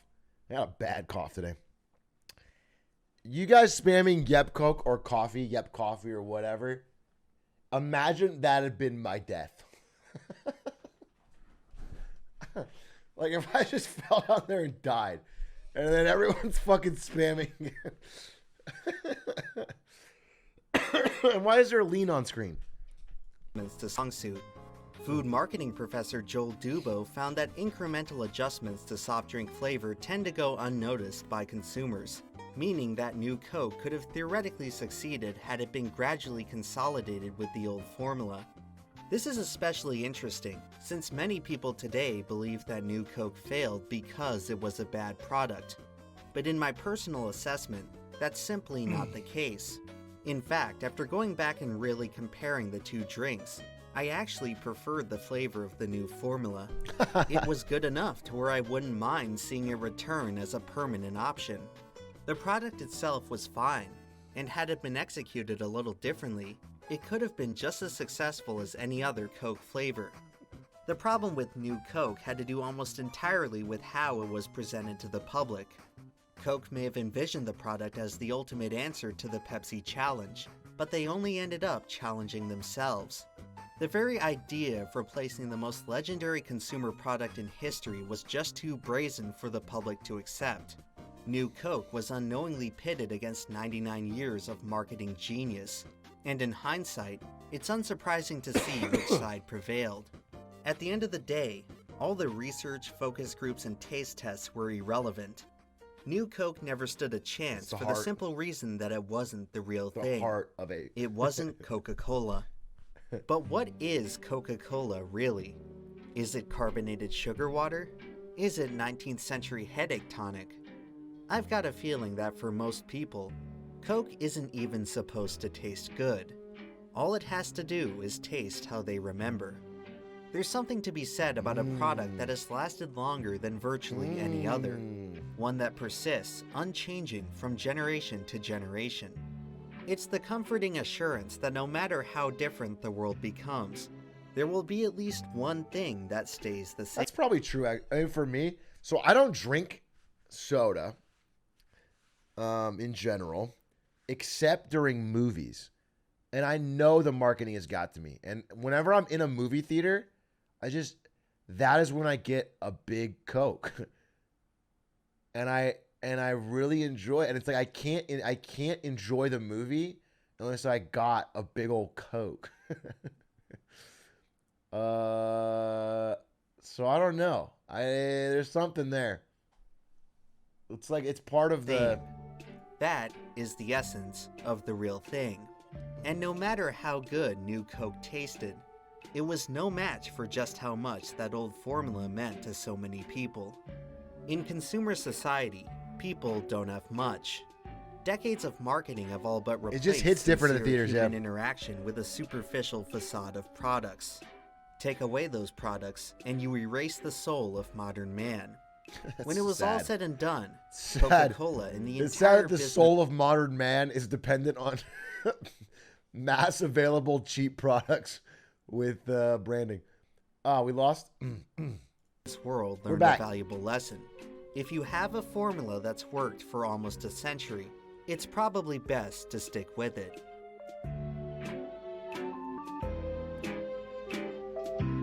That was a good video. This is Max Headroom. Max Headroom? Ah, Cocologist. He sees us. Where there's a way. That was a fire video. That was very interesting. I definitely learned some things about the Cola Wars that I didn't know. All right. That's sad. My brother, my streamer in Christ, you work as a marketer. That doesn't mean I believe that modern people's soul needs to be dependent on products. That's not what the job means. All right. Hey, I'm actually going to call it. It's 10:45, and I want to spend a little time with Ari, my fiancé. So, thank you for a long stream today. I hope you guys enjoyed it. Thank you for the gifties. So Hoffel, thank you for Stored Belt for the Prime Freddy for the 7 months. Street Cat for the 2 months. Ziscrippy, thank you for the 3. BDC for the 4. I may stream a little bit tomorrow. Perhaps I would like to. We shall see. But I'm probably not going to because I want to work on Marketing Monday. I definitely want to have a good Marketing Monday for Monday. So we'll see. If I do stream, it'll probably be a lot of Elden Ring, to be quite honest. Big sevens. Hope you guys have a good rest of your weekend if I don't see you. And let's raid somebody to round out the night. Oh, let's raid Germa. Germa raided me. Let's raid Germa. Everyone can say hi to Germa. Very fucking awesome streamer. 985. Germa 985.